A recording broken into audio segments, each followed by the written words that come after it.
The Hornets Radio Network is proud to present Locust Fork Football. It's week 2 of the high school football season, and tonight your Locust Fork Hornets travel to Vinemont. And now live from the Badcock Furniture broadcast booth in Vinemont, Alabama, here's Greg Armstrong and Jeffrey Branham. Good evening, folks. It's time for kickoff as the Hornets have entered the field and the Eagles have entered the field. Both bands are playing. There's a little bit of a breeze in the air and a little bit of hearts pumping as it's time to rock and roll here at Eagle Stadium in Vinemont, Alabama. We certainly want to thank all of our listeners for tuning in tonight, and we have several of them. I see some folks at the lake listening in, some Tiger fans from Pennington, Alabama, from Blumpsville, Alabama, Mr. David Ham and the rest of them. And he says we're at the lake and the only game we can hear is you, so I guess he's blessed tonight, Jeffrey, to be able to hear us on the Hornet Network, as I guess the Hornet Network will go out when nothing else will go out. Well, here we are. We're about ready to kick this thing off, and deep to receive for the Hornets will be number 6, Mr. Tyler Cleverton, as the Hornets are in their white pants, white jerseys, green helmets, and the Eagles are in their red jerseys, red helmets, and white pants. And they'll be kicking from left to right on your radio dial and getting set to kick off for the Eagles will be number 75, Christian Hayes. So everybody's excited. Folks are standing, and folks are still filing in big time into the place right now. Must have couldn't get their lunch or supper in time. Now here we go. Big Christian Hayes is going to wind his foot up and kick it straight to number 20, Aaron Ray, and he's going to come up the sideline and be brought down by number 11, Alonzo Cabanas, and he'll be taken down about the 38-yard line, so not bad starting field position for the Hornets. Yeah, not exactly sure that's what they drew up as far as the kickoff for Vinemont, but very effective, and again, nice job by Aaron that time to field the kick, get up the field just a little bit, just kind of kick into this near hash mark, and not a lot of opportunity for Locust Fork to set up a wall or create a real blocking scheme, just kind of a line drive kick.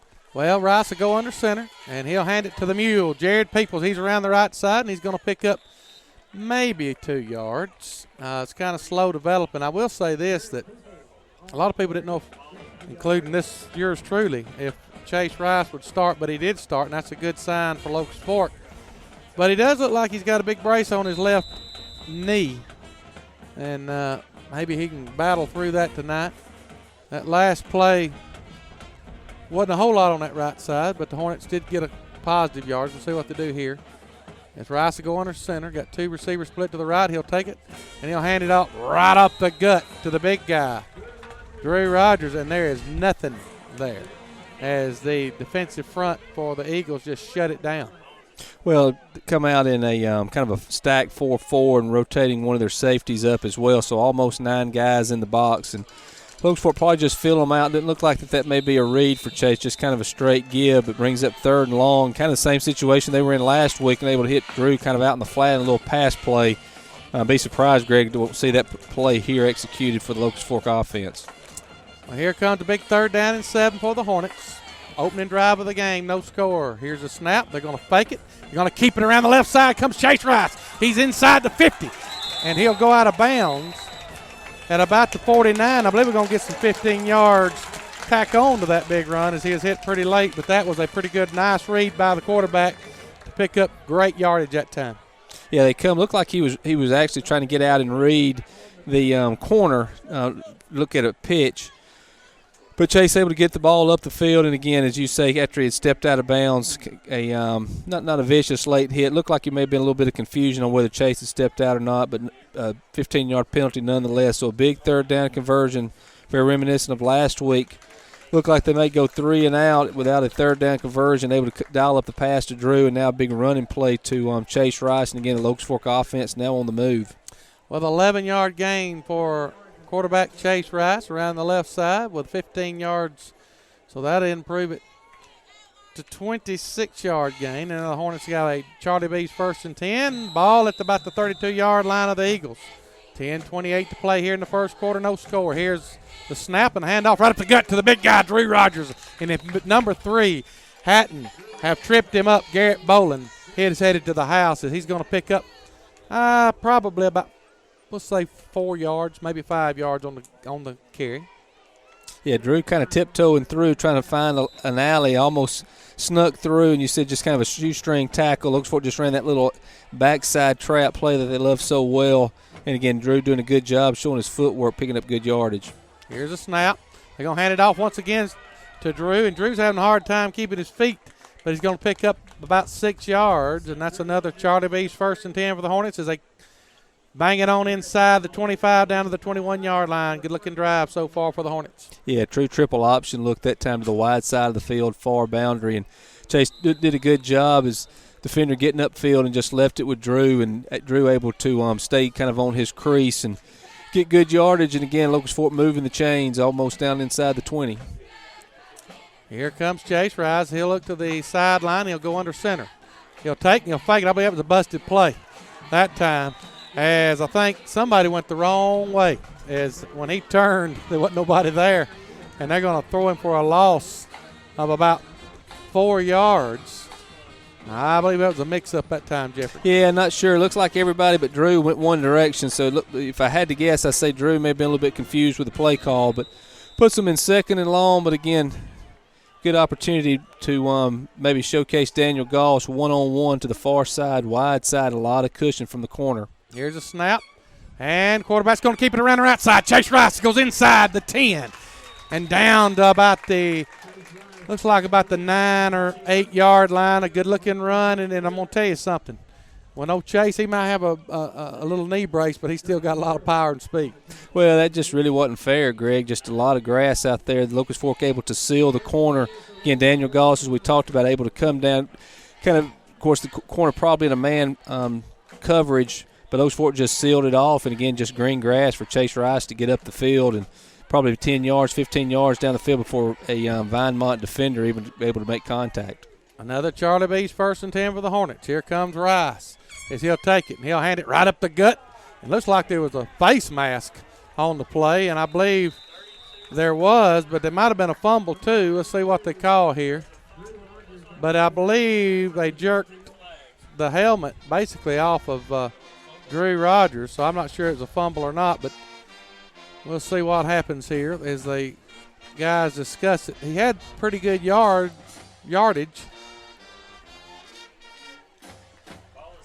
I'm not sure what they're going to call here.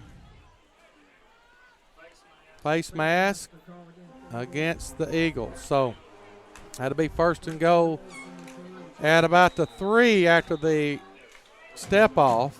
Good. He had good yardage. If he hadn't grabbed his face mask, he had probably scored. But here comes the Hornets as they get another 1st and 10. Charlie B's 1st and 10 with 8:17 to play. First quarter, no score. First drive for the Hornets, and they're knocking on the door. Here we go. Here comes the snap, and Chase Rice will go around the left side, and he'll be hammered, but he just keeps dragging, folks. And he'll go down to about the 1 yard line. Pretty good defense that time by the Eagles. Well, just kind of a belly read. Not sure if they're reading it, but kind of just put it in fullback. Drew Rogers, belly. Chase tries to just jump up kind of behind him, let Drew act as a lead blocker. And, again, just a good job that time by the Vinemont defense, kind of changing the line of scrimmage and able to stalemate Locust Fork offensive line. And, again, credit them with good defense that time, Greg. Here comes the Hornets, 2nd and goal from the 1. As they're knocking on the door, trying to get the opening drive of the game in the end zone. Here's a snap, handoff, right up the gut to Drew Rogers, and he'll get 1 yard, and he'll go into the end zone. Touchdown, Hornets. And a great opening drive for the Hornets as they're going to go 62 yards. And I believe it was a 10-play drive. My screen here says 2. I know it was more than 2 plays, but I believe it was a 10-play drive, 62 yards, aided by a little bit of a penalty. But the Hornets look pretty impressive up front as they're blocking them pretty good, Jeffrey. Yeah, just a good job that time of dominating the line of scrimmage all but about 2 plays and getting yards in large chunks. Here's the extra point attempt. The snap is good. The hold is good. The kick is right down the pipe. And with 7 minutes and 24 seconds to go in the first quarter, the Hornets lead it 7-0 as they just ram it right down the teeth of this Vinemont Eagle defense. And that's a pretty impressive drive to open the game, to be honest with you, with a quarterback that didn't have many snaps all week due to an injury. Well, Locust Fork just leaning on the running game and the offensive line and did a good job. Again, no penalties, so at least from a Locust Fork perspective. So just good execution, and again, now put it on the defense to try to get a stop and see if we can't, as you say, deliver that knockout blow early tonight. Well, good start for the Hornets. We'll see if they can play a little defense now. They got a pretty potent offense with number 3, Garrett Boland, as he is a elusive lefty, and he can run it a little bit and throw it a little bit, and they like to throw it a lot to their tight end, Nathaniel England. And some more guys they throw to is wide receiver number 9, Kobe Nichols. We'll see what the Hornets defense can do against that. 7-0 with 7:24 to go here in the first quarter as the Hornets get set up to kick it off. Number 8, Jose Hernandez, the kicker for the Hornets. Deep to receive is number 9, Kobe Nichols. Also back there is number 12, Dustin Moore. Here's the kick, a little sky kick, a pretty good kick. It looks like Moore's going to take it at the 25, and he's got some blocking, but he's got leveled. As number 17 said, howdy doody, tutti fruity, Mr. Eagle, and he slammed him to the ground. Sheldon Boyd, he hit him right in the teeth. And that's about as good a hit as you'll see, but we do have a flag on the play. We'll see what they call. Yeah, I would imagine it's going to be some kind of blocking infraction on Vinemont, but as you said, just perfectly diagrammed technique tackling from Sheldon as he come in, able to center him up, get leverage underneath, and then carry him backwards. And, you know, just a great job where it looked like Vinemont had a little bit going on the kick return, but, again, great job, Sheldon Boyd, able to demonstrate picture-perfect tackling technique on that play. I'm telling you. In the open field. He said, hello, how you doing? And he put his face mask and planted him. I mean, drove him into the ground. After the penalty, the Eagles will start way back at their own, we'll call it 16-yard line. Quarterback Garrett Boland will go from the shotgun, and he'll get the snap. He'll take it, and he'll hand it to number 20 around the right side, Cody Stewart, and he's going to be met for a loss on the play. Nice tackle by Lane Terry as he met him in the backfield. Yeah, they're just trying to run a jet sweep, kind of shotgun a la Auburn's offense on that play. And, again, safety Lane Terry does a good job of just running the lane and kind of just taking the appropriate angle and making the tackle in the backfield. Great job that time by the safety Lane Terry. Here comes the Eagles, shotgun formation. 2 receivers split to either side. They'll take, and they'll fire it out here to number 9. And it's complete out to Kobe Nichols, and he's going to be dropped immediately by number 4. Nice open field tackle by Hunter Neely. But he does pick up, we'll say, about 6 yards. That'll bring up 3rd down, and we'll call it 5 after the loss on 1st down. Yeah, just a little quick screen, outside slot, and great job again, outside linebacker Hunter Neely on the tackle. And here's a quarterback as he's going to keep it himself, and the Hornets going to be guilty of a face mask, and they had him nailed and didn't need the face mask. But Garrett Boland is going to be short of the 1st down, but I believe he's going to be getting at least a 5-yard penalty. We'll see if it's a 15-yard. That's just unfortunate, as I believe Jared Peoples might have got him. I'm not sure who it was that got him, but they're bringing out Jared Peoples, so we'll see if that's what it is. It's going to be a 5-yard infraction, and that's going to be enough, I believe, for a Charlie B's 1st and 10, and the Hornets had them stopped. And they're going to give them a 1st down on a penalty. So good luck and good fortune for the Eagles. Here comes the Eagles to the line as they'll go again from the shotgun. And here comes a snap, and they're going to keep it around the right side with the quarterback. Garrett Boland has Big Drew Rogers going to bring him down after a short gain. Good defense that time by the Hornets. Yeah, Vinemont very fortunate the last play. Quarterback just put a good move on outside linebacker, and as he went to grab, he just come up with nothing but face mask. But, again, good job that time. Zone read from the Vinemont offense. Again, quarterback keeps it, and Locust Fork able to let Drew scrape across and make a tackle after a very short gain. 5:38 to play, 7-0 Hornets. First drive of the game for Vinemont. Hornets scored on their first drive. Here's a snap, and they're going to hand it right up the gut to number 24, Seth Campbell. And he's going to pick up pretty good yardage right up the gut on that Hornet defense. He's going to be about a yard short, maybe 2 from a first down, but good pickup nonetheless. And that's going to be a good tackle that time by number 6, Tyler Clevenger, and that's going to get us to the halfway point to go in the first quarter. And they're going to have a little timeout. Jeffrey, from what I'm seeing, Hornets look a little bit stronger than they are, but they're moving the ball a little bit. Had them stopped on third down. It's a big third down right here for the Hornets. Well, again, reminiscent of the first 2 weeks where Locust Fork comes out and bends a little bit defensively early, but then able to come in and make adjustments and kind of get a good feel for what the opposition's doing. I agree with you. I think that we look a little bit bigger, maybe even a little bit quicker in the skill position. I think offensive line, defensive line, we have obvious size that standpoint, but also in a skill position, wide receivers, secondaries, running backs. I believe Locust Fork be a little more physical team, but Vinemont doing a good job right now spreading Locust Fork out and finding little creases to gain some yardage. Again, the Locust Fork needs to just be patient with the defense, make them drive the field, not give up the big play. Well, here comes the Eagles as we have an upset brewing in Blunsville as Holly Pond leads at 6-0 in the first quarter. Here's a snap. And the quarterback's going to keep it himself. Now he's going to pitch it out here. Number 20, we got him hemmed up and short of the first down. And a big-time tackle by Lane Terry and number 4, Hunter Neely. And I believe they're going to be short of the first down. It's going to bring up fourth down and a long yard for the first down. We'll see what they do. Well, just great team defense that time by Locust Fork. Vinemont comes out again. They're in a shotgun formation, but basically run the triple option out of it. And, again, just good assignment football and great job by the sophomore, Hunter Neely, to basically take quarterback. And then once the pitch was administered, Tyler Clevenger come up from his corner position, forced the running back to turn up. And, again, Hunter doing a good job tracking the play down in to assist with the tackle. Big fourth down early here, Greg, in the game. They're going for it. They might try to draw us offside because we've been guilty of jumping early. We'll see what we do here. And now they're going to get a delay of game penalty, I believe. And good discipline that time by the Hornets as they don't jump. They didn't have a chance to jump because they never got to the line of scrimmage to try to draw us offsides. But I believe now they'll send their punt team in, and the Hornets are going to send their punt return team in. So the Hornets aided them on a penalty to give them a first down and shut them down the next 3 plays. So good defense by the Hornets as we play here with 4:16 to go in the first quarter. 7-0 Hornets. Punting for the Eagles will be number 84, Nathaniel England. Back for the Hornets will be number 1, Goss. Daniel Goss. Also back there's Tyler Clevenger.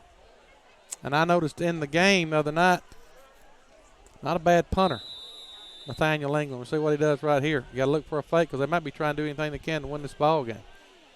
Here comes the snap. It's a high snap. He'll take it and he'll kick it. The end-over-end kick. Not a bad kick. And we got to get up there and field that ball. That ball was up plenty of time, and we don't let it drop and go inside the 25 down to 24. So about a 45-yard punt. Yeah, nice punt. And again, as you said, probably 12 to 15 yards coming on the roll after a bounce end-over-end kick. And, not sure if kids are coached to go ahead and just let it hit. Kind of a short punt. And again, it could have – if you get any kind of negative bounce or sideways bounce, it's a completely different result. But, again, Locust Fork set up here in their second drive, again, looking to get points again. Here comes Chase Rice, under center. 2 receivers split to either side. He's going to drop back. He's going to fire it to the senior, Goss. And he's going to spin and be brought down. A nice open field tackle that time by number 12, who hung on for dear life, Dustin Moore. But good yardage on first down, and I like the play call there as they're going to pick up 7 on first down. Yeah, just very, conservative as far as from a passing standpoint, just a sit-down route, as you said, to the senior Daniel Goss. And, again, Daniel has some shiftiness, great feet, able to make somebody miss and turn a routine play into a big play in a hurry for the Locust Fork offense. Great job, again, great pass throwing in rhythm and on target for Chase Rice. Here comes a handoff to Clevenger, and he's got some running room around the left side, but it closes in a hurry. And I think the Hornets might have been moving a little bit. Big number 71 in on the tackle, Anthony Bailey, but the Hornets might have been a little bit early on turning up. Yeah, but again, we just kind of went with the The speed sweep, jet sweep, as we run it to Tyler Clevenger. And again, Locust Fork, not sure if we turned up, had two guys moving, but penalty obviously on Locust Fork. It's going to bring up basically about second and 8 or 9. Again, Greg, big difference in second and short and second and long. Well, the Hornets have had a little bit of trouble with the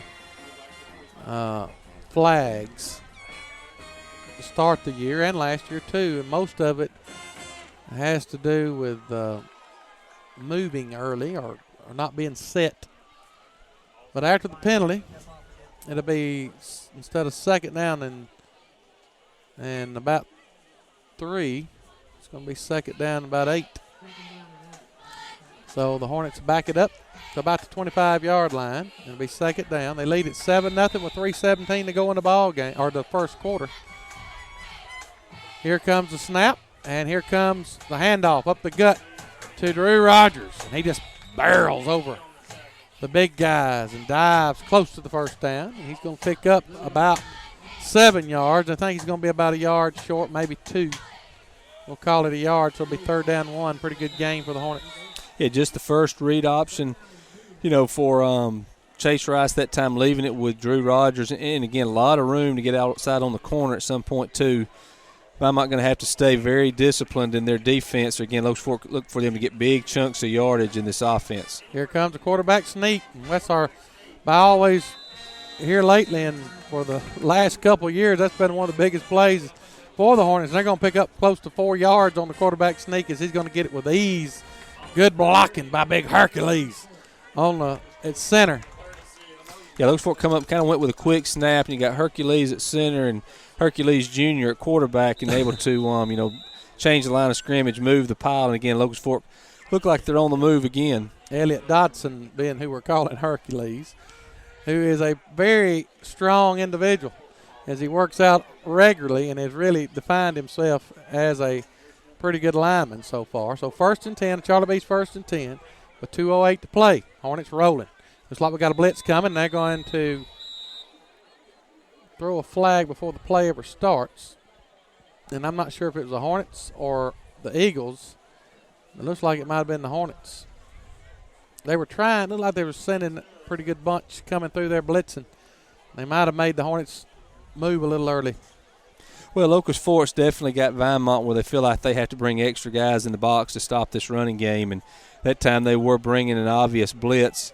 Had the inside linebacker straight up over the guard pre-snap. Again, and no doubt that he was coming. So look for Locust Fork maybe to loosen them up a little bit in the passing game or try to, again, just get Chase Rice outside to loosen up this Vinemont defense. After the penalty, it's 1st and 15 for the Hornets. Here comes the snap and the handoff to the mule around the right side. If he'll kick it out there, he'll get some big-time yardage, but he just couldn't quite get loose. But as he does, he is going to pick up at least 5 yards, so he gets the penalty back, but he almost busted that for a big gainer. Yeah, it looked like he had a lot more there as the play unfolded.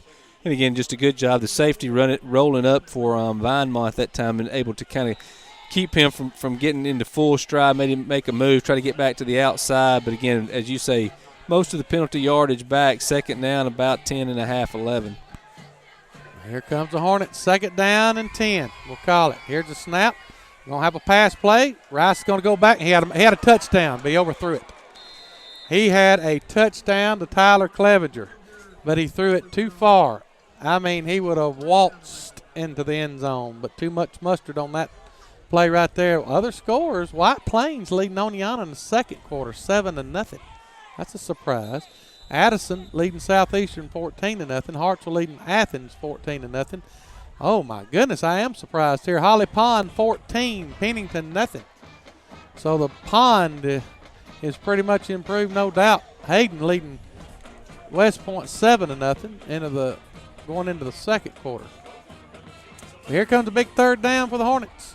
Here's Rice as he's going to take and roll to his left.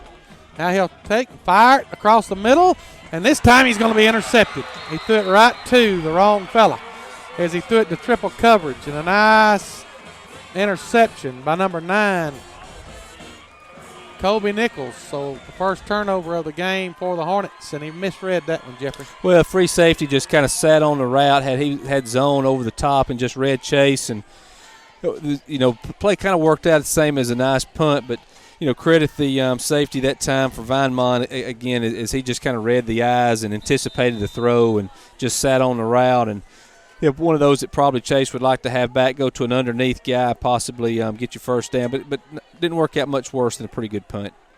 50 seconds to go. Here's a first down for the Eagles, and they're going to hand it off right up the gut, but they're not going to get much yardage, as number 24 is going to be brought down by number 57, Hercules, and 24, Seth Campbell. And I'll say this about Seth Campbell. Number 32 has been being the fullback, but he's not in tonight. I think he might have got injured. So he's replacing the fullback, but nice tackle that time for the Hornets. Here comes the Eagles from the shotgun. They'll get the snap. He'll drop back. We had a little hole. Now we got a little pressure. And now Roland is going to throw it over the middle, and a great play, and that was made by Boland as he rolled to his left, planted his feet, and completed it to number 84, Nathan England, for a big first down. Yeah, credit that time the Vinemont offense just making a play when it didn't really look like there was one. Oaks Fork able to get good pressure. The quarterback stepped out of the penetration by the defensive line, able to get outside the pocket to his left, rolling left. Of course, left-handed quarterback throw kind of it back to the middle of the field to a sliding receiver, and just a good pitch and catch. And that's going to get us to the end of the first quarter. Hornets lead it 7-0. As we head to the second quarter, you are listening to Hornet Football on the Hornet Network, WCRL. We'll be right back after a word from our sponsors. Hi, I'm Ed Lowe, City Manager for the City of Oneonta. Did you know that college graduate degree holders earn an average of 25% more during their lifetime? With the all-new Wallace State Community College located here in Oneonta, we would like to strongly encourage the citizens of Oneonta and surrounding areas to see what they have to offer. On behalf of Mayor Ross Norris and the Oneonta City Council, we would like to wish the students of Oneonta City Schools the best of luck this year. And go. This is Chris Musso, head coach of the Locust Fork Hornets, and you're listening to the Hornet Radio Network. Welcome back to Eagle Stadium as we have completed one quarter of play, and the Hornets lead it 7-0. They took the opening quarter of the opening drive and went right down the field and scored. Held the Eagles after giving up a first down to penalty, and looked like they were moving the ball with ease and got a couple penalties on themselves, ended up throwing an interception. And now the Eagles got a pretty good pass play of 21 yards to Nathaniel England. They're knocking on the door inside the 50 to the 43-yard line, 1st and 10. Charlie B's 1st and 10. Here comes the snap. They'll hand it, or rather the quarterback will keep it. Boland, and he'll be met immediately by the big guy, Austin Glasscock, and he'll gain about a yard. Yeah, Austin just doing a good job of stalemating the offensive line, basically in the center, able to shed a tackler. Again, they fake the speed sweep. Quarterback just tried to come back in. Then with the quarterback keep straight up, but big Austin staying at home and doing a good job to get the stop after a short gain. Here comes the Eagles from shotgun formation. 3 receivers split to the right. They're going to pitch it out to number 24, Campbell, and he's got some running room around the right side, and he'll pick up another Charlie B's 1st and 10 before being brought down by number 4, Hunter Neely. They had us outnumbered on that right side that time and picked up a big first down. Well, they had us outnumbered and did a really good job of grabbing Lane Terry as he kind of came in. He's still trying to fix his jersey where they got off of it. Not sure who had the outside part, but again, good job of sealing off the defense that time in a big play. And again, now Vinemont able to begin penetration deep into Locust Fork territory. 1st and 10 for the Eagles. They'll take it. They'll hand it off once again to number 24, Campbell, and he is smothered. Led by number 4, Hunter Neely. Also number 32, Drew Rogers, and 57, Elliott Dodson. Great defenses. They're going to, I guess he'll lose about a yard, looks like. Yeah, good job that time by the defensive line to again, change the line of scrimmage, and Hunter Neely doing a good job outside linebacker, getting outside and maintaining leverage, and just a team win that time for the defense of Locust Fork. Here comes Bolin from shotgun formation. He'll take and he'll roll to his left. Now he'll try to run it. And he's got a little bit of running room, but he is hammered by Hunter Neely. He's having a great game. He's aided by number 26, Lane Terry. Look like he's going to have a big gainer, but he's going to pick up about 2 or 3 yards. All pretty good defense by number 4, who's playing pretty good right now. Well, Vinemont comes out with a lot of different sets. That time kind of went with a bunch set to the short side of the field, just ran your typical flood zone where had one receiver sit down, one kind of go in an intermediate flag, and one kind of try to run the safety off. And again, Hunter did a good job once the quarterback determined. First, great coverage, and the quarterback decided to make something happen. And again, Hunter come up and make the stop kind of out in that flat no man's area. But, again, good team defense that time by Locust Fork. Third down, a big third down as the quarterback's going to keep it himself, and he is going to be thrown. No, he gets away. I mean, he's Houdini right now, but he's not going to get away from Big Sheldon Boyd. He's going to throw him for a huge loss and a big-time defensive play by Sheldon Boyd. That is about a 15 or 18-yard loss. Huge defense and a penalty flag on the play. Yeah, penalty flag. I think you're going to get some kind of a crackback block against Vinemont as they sent the wide receiver in motion. I'm not sure if he got the inside linebacker or one of the safeties as he come back inside, but a little bit of Scooby-Doo, Johnny Manziel action out there, and just kind of outkicked his own coverage a little bit and tried to make too much happen. Once he got away the first time after you were so surprised, Greg, probably should have tried to get the ball out of bounds, maybe throw the ball away, but continue to try to make something happen. And, again, there's Sheldon Boyd again with a big play and big loss that time for the Vinemont offense. 15-yard loss. Thought it was going to be 18, but they didn't throw him down when we slung him. 9:18 to go in the half. Hornets lead at 7-0. But it's going to be a 4th down from about the 42-yard line for the Eagles, and they're just going to go for it. And they're going to go in shotgun formation. They'll snap it. Bowling a roll to his right. Got some pressure coming, but he's going to let it fly, and he'll throw it all the way to the goal line. And it'll be Hornet football as they hold them on downs, and it'll be 1st and 10 for the Hornets at the 41-yard line. Nobody to throw it to that time, Jeffrey. No, I'm not 100% sure may have what happened if he had a receiver wasn't on the same page, because he still had plenty of time to throw. Had 24 kind of sitting down kind of in an open spot, Greg, but kind of threw it back across his body and back across the field, almost like he was trying to set up a hang time punt maybe to where they're going to try to cover it. I'm not sure, but big stop that time. And again, opportunistic defense again for Locust Fork as they bend but don't break, come up with a big play on 3rd down, ready to flip field position. Well, here's a snap. They're going to hand it to the mule around the right side. Come on.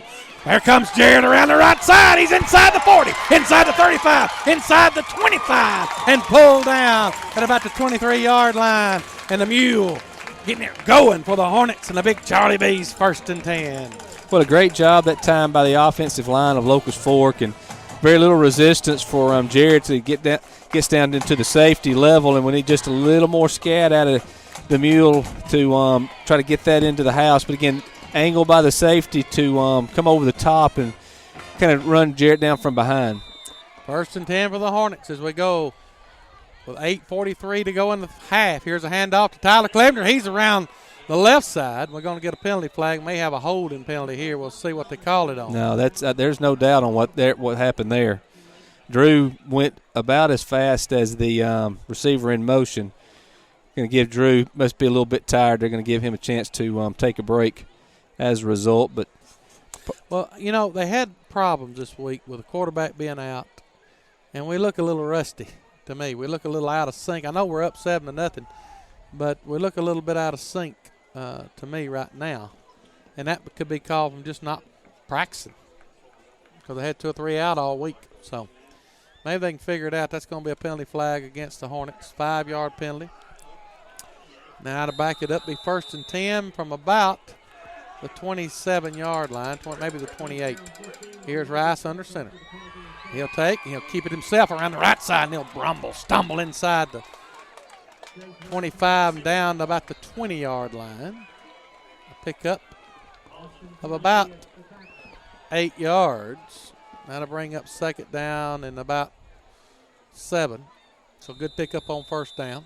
Yeah, just went back to the triple option. The second phase of the option, again, Chase able to get upfield, and it looked like he lost his footing just a little bit, Greg. Kind of stumbled in there. Again, not sure that knee is 100% healthy, may not be quite as stable as he's used to, but kind of stumbled his way into a nice gain. 2nd down and 7 for the Hornets. Rice take the snap. He'll hand it right up the gut to Hunter Neely, and he just keeps churning and plowing down through there, and he's going to get pretty good yardage as he's going to go inside the 20 down to about the 16-yard line. He'll be about 2 yards short of the first down. And they just kind of got a hold of him and kind of hung on as he kept dragging some defenders with him. Well, one thing you can never question, and that's Hunter's determination and desire to finish off plays, and, again, just keeping his legs going. And, again, Locust Fork doing a good job of gaining the necessary 10 yards for a first down. Unfortunately, they needed 15, and now got 3rd down, Greg, about 3 yards, a big play for the Hornet offense. They spot him back a little further than I thought. Here comes a big 3rd down possession. They're going to barely get the handoff, but Big Drew's going to get it. If he'd have kept that ball, he might have scored. And that's going to bring up 4th down, I believe. I believe we're going to be about a yard short. Good defense. Well, again, they're just selling out and bringing pressure. And again, we've seen this a lot with this Hornet offense. Defense is able to have some success being able to do that, but then Locust Fork, when they do break the line of scrimmage, there's just nothing on the backside and just get yardage in chunks. So, I look for that to kind of be the formula for the rest of the night. Here's a quarterback sneak, and he may break it, but he's going to get inside the 10. He's going to get his first down with ease. I tell you what, the quarterback sneak is a pretty good play for the Hornets. They get another 5 or 6 yards on quarterback sneak and pick up another Charlie B's 1st and 10, 1st and goal to 9.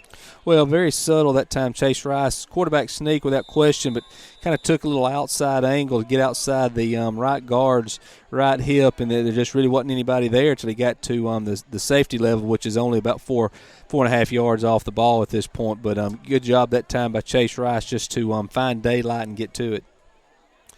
1st and goal for the Hornets from the 9. 6:10 to go. Here's the snap and the handoff to to the Mule around the right side, and he'll go 9 yards into the end zone. Touchdown, Hornets! And the Hornets go up 13-0, and they wasn't nothing on the right side as it looked like the Red Sea parted or the Green Sea.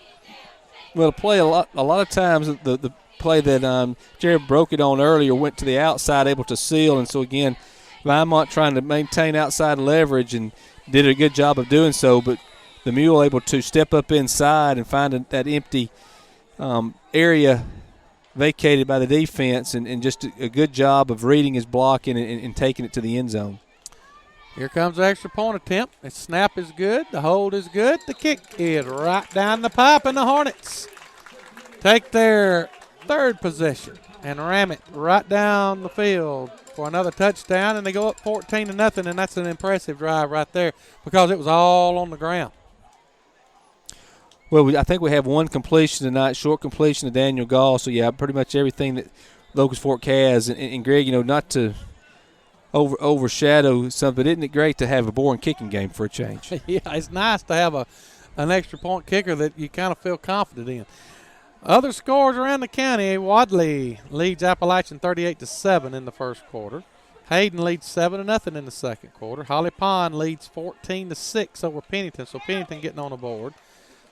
Hornets lead at 14-0. Oneonta leads 14-7 in the second quarter, and Addison leads Southeastern 20-7, and Susan Moore's trailing Winston County 14-0. And I thought that might be a game they could win, and it looks like the Bulldogs might be in a little bit of trouble. 6:06 to play here in the second quarter. It is 14-0. The guys in white and green leading.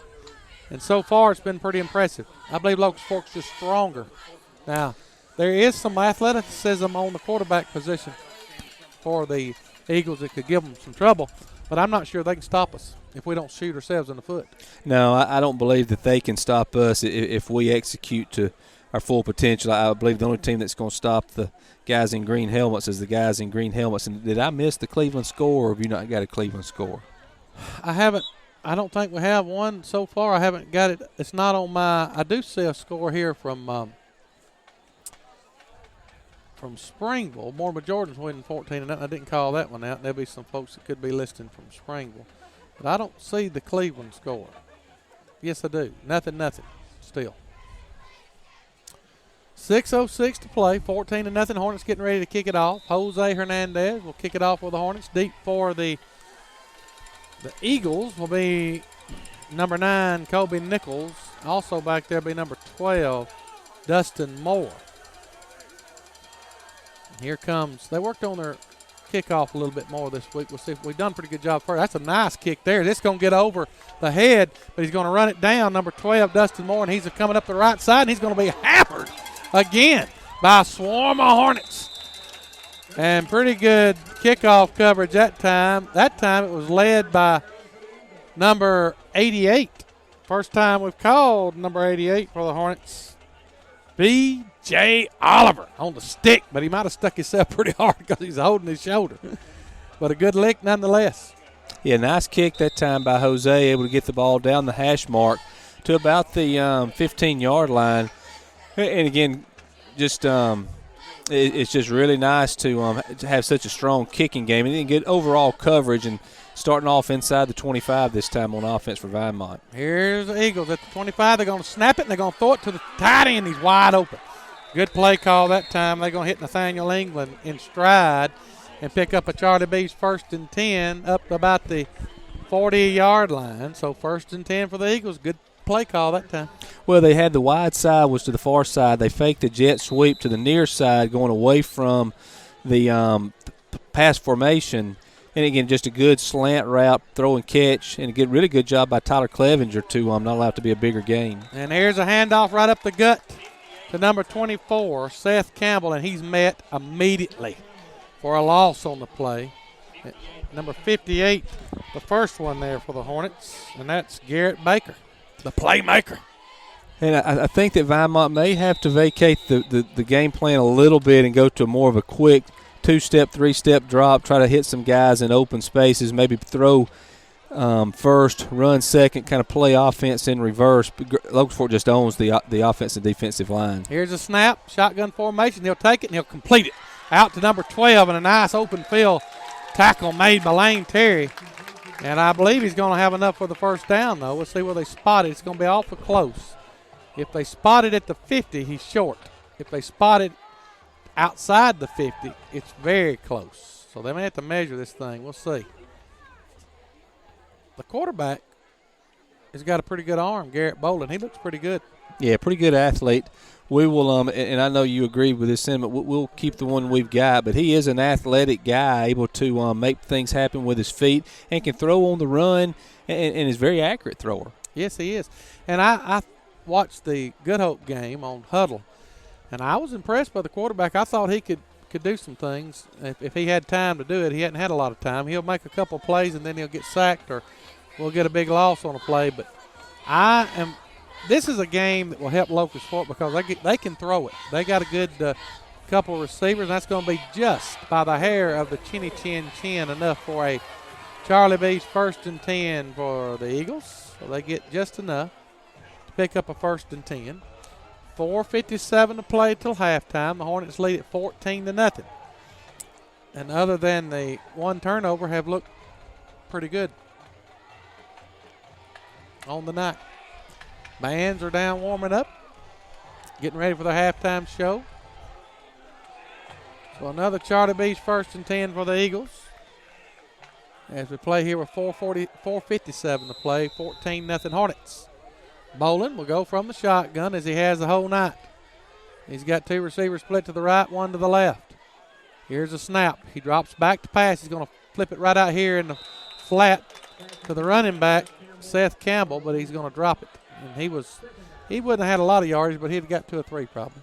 Yeah, had a little bit. And, again, just to kind of give you an idea what kind of night it is, they had a guard out front, number 60 for Vinemont, and our corner, Tyler Clevenger, just decleated him as he tried to get out and lead the way. So, a lot of our guys in the secondary are as big and strong as some of their interior linemen, so they're going to have to be able to get creative offensively. They're not just going to be able to line it up and run it, I don't believe. Here's a snap. Bolin will roll to his left. Now he's being harassed, but he's going to step up. Houdini does. He's got pretty good running room.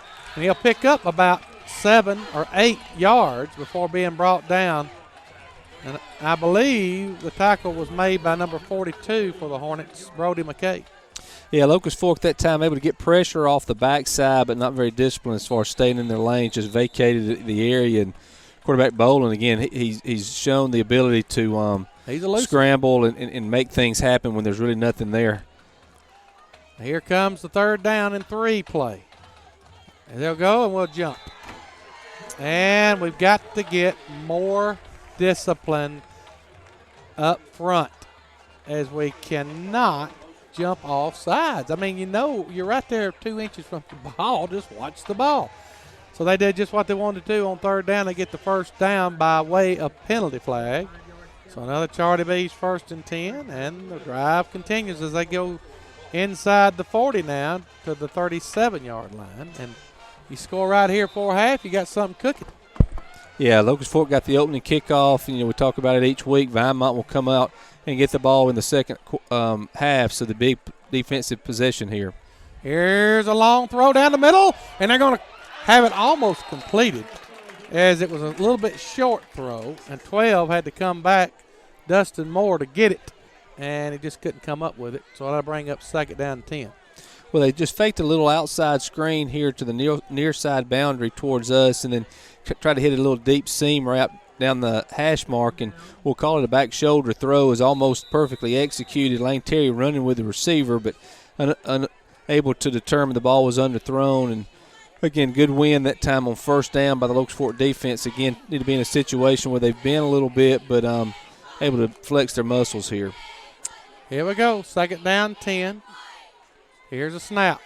Bolin will take it, fire it to the tight end. He's got some running room. We missed a tackle. Great move that time by England to go inside the 30, inside the 25, and another Charlie B's 1st and 10 at the 24-yard line. And Brody McKay got a little bit twisted around that time. Well, the sophomore came in and got into a kind of a sit-down situation, had a route coming in, and just dropped in his zone to sit down, and probably just lost a little bit of relationship to where the receiver was, and getting a little better explanation of what his assignment will look like next time by Coach Billy Adams on the sideline. But again, opportunity here. Locust Fork desperately has come up with a big play and a stop, and been able to do so far this season.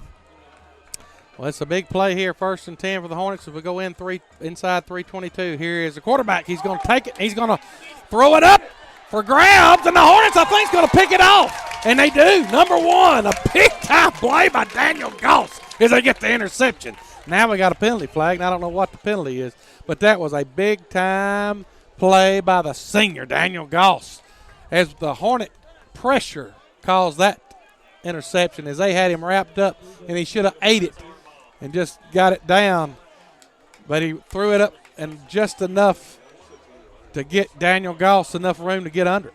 Yeah, nice rebound that time by Daniel Goss, just kind of sitting down, and you called it, just probably should have swallowed the football. Again, when you're elusive and can make things happen as the quarterback can for Vinemont, sometimes you try to make plays when plays aren't there to be made. And just a big takeaway, we just said that, Locust Fork able to come up with big defensive plays in these situations. And again, now 3 minutes, 14 seconds to go. Locust Fork looking to get points and possibly deliver that knockout blow you asked for.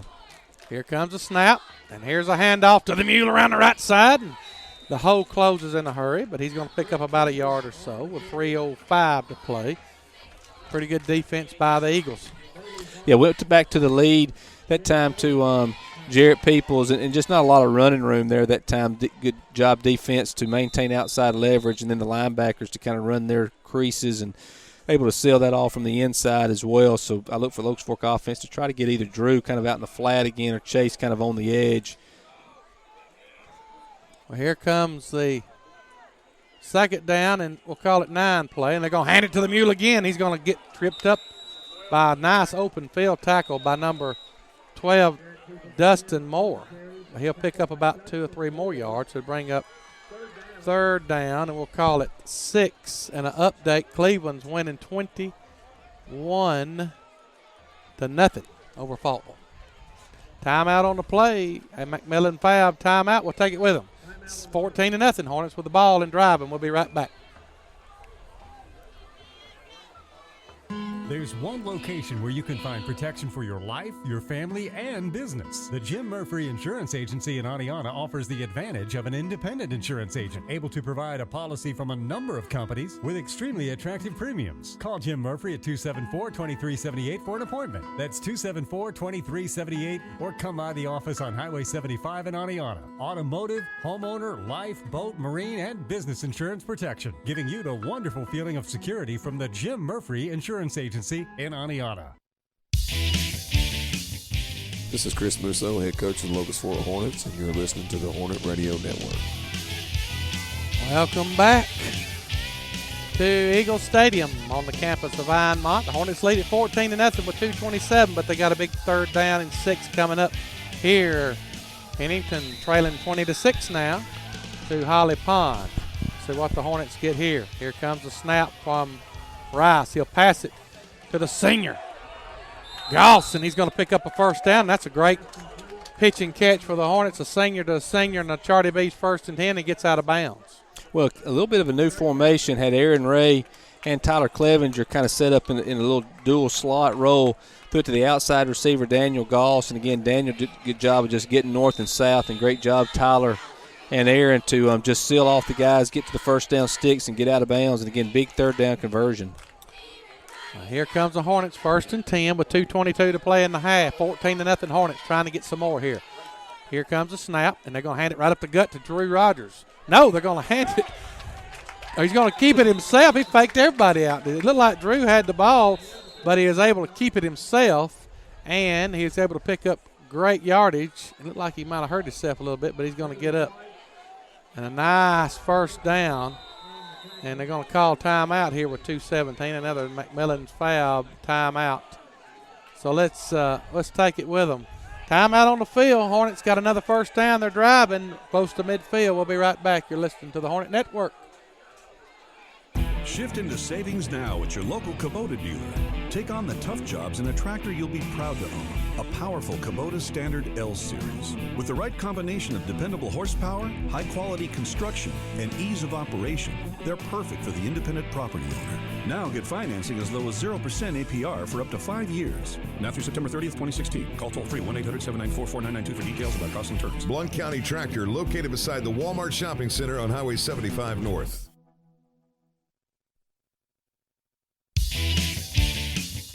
This is Chris Musso, head coach of the Locust Fork Hornets, and you're listening to the Hornet Radio Network.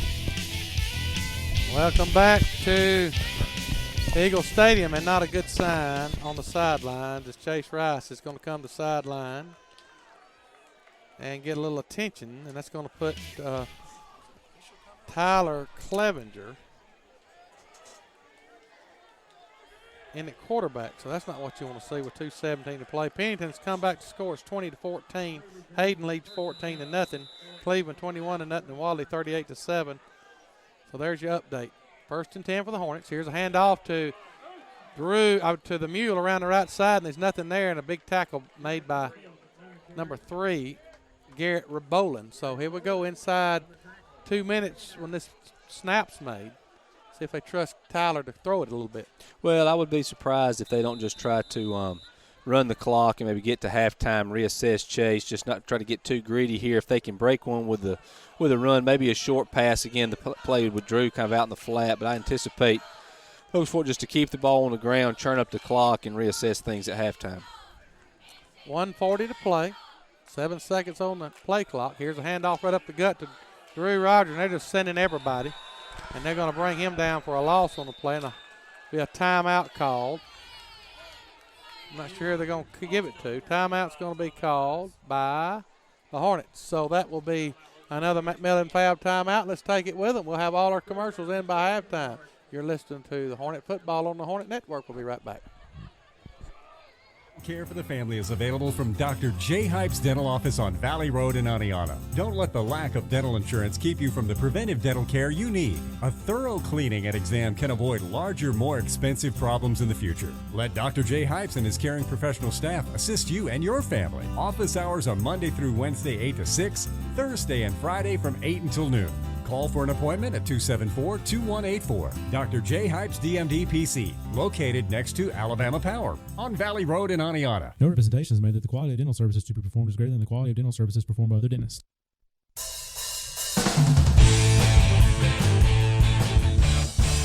Welcome back to Vinemont, Alabama. The Hornets have scored on every possession except for one. And they've got a ball at the 44-yard line. Their own 44-yard line, and a big 3rd down and 10 for the Hornets. So we'll see what they do here as they have 2 receivers put out to the right. Here's a snap. We're going to run it. No, yes, he's going to keep it himself. He's going to drag a defender across the 50, and he'll get brought down about the 49. And now we're going to have a timeout by Vinemont. So let's take it with them. Try to keep it close to the best there. And there's a minute 18 seconds to go. We're going to keep it right here. Didn't want to try a whole lot right there. I wouldn't be surprised if we don't fake it, though. I don't know if you would. But I would be surprised if we faked it. Well, they got a little fake in their plan here. And we don't punt it much. We've only punted, I think, one time all year. But and it didn't look too good. So I don't know what we're going to do here. We'll see what they come up with.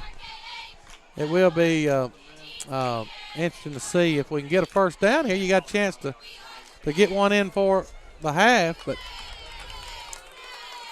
we're going to put Chase Rice in. We're not going to fake it. No, we're not going to fake it. We are not going to fake it. We're going to go for it on 4th down at the 49-yard line with a minute and 18 seconds to go. I got to believe we're going to try to draw them off sides. And we might do that 5-yard quarterback sneak. It's 4th and 4. See what we do here. Here comes Chase Rice. He'll go under center. Now we're going to try to draw him.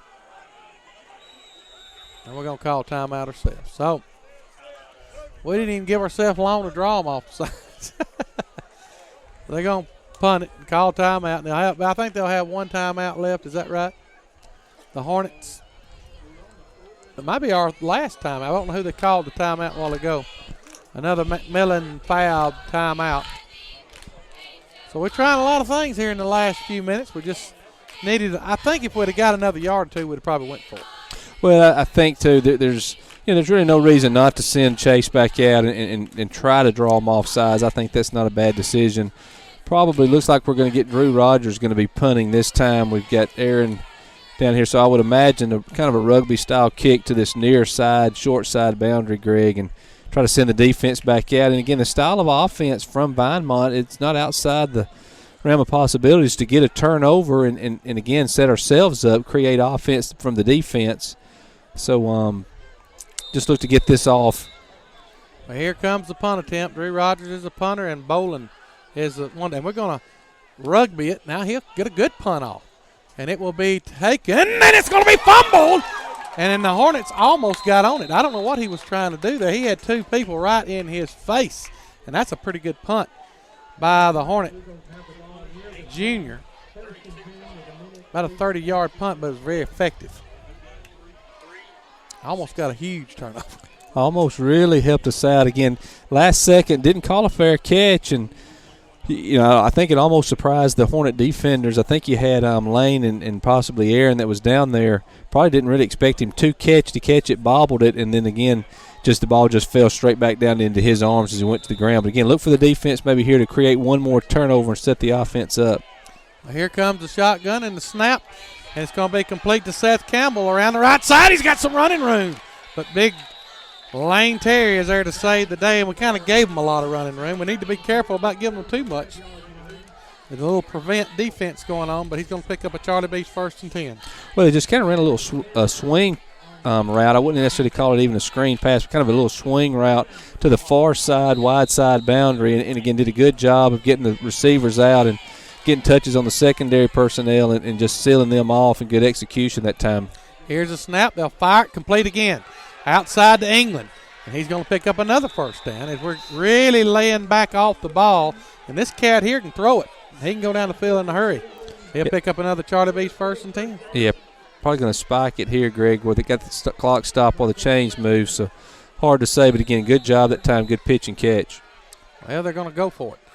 Here's a snap, a completion out here once again to number 9, Kobe Nichols, and a nice open field tackle by number 20 for the Hornets, Aaron Ray. And I think they're going to call timeout. They will call timeout. Let's take it with them. 44 seconds to go. Hornets lead at 14-0 till halftime. We'll be right back after a quick word from our sponsors. Tennessee Valley Metals is one of the leading manufacturers of aluminum extruded and roll form canopy systems in the Southeast. They assist in all elements related to design and engineering of a canopy system that'll fit most needs and budgets. Their canopy systems are fabricated using the highest quality components to ensure long life and durability. With over 40 years of experience, they are the #1 choice when it comes to canopy systems. Give them a call today at 205-274-9500. Tennessee Valley Metals is the proud supplier to all the Blount County schools for their canopy and walkway cover needs. Tennessee Valley Metals would also like to wish all the Blount County teams good luck this season.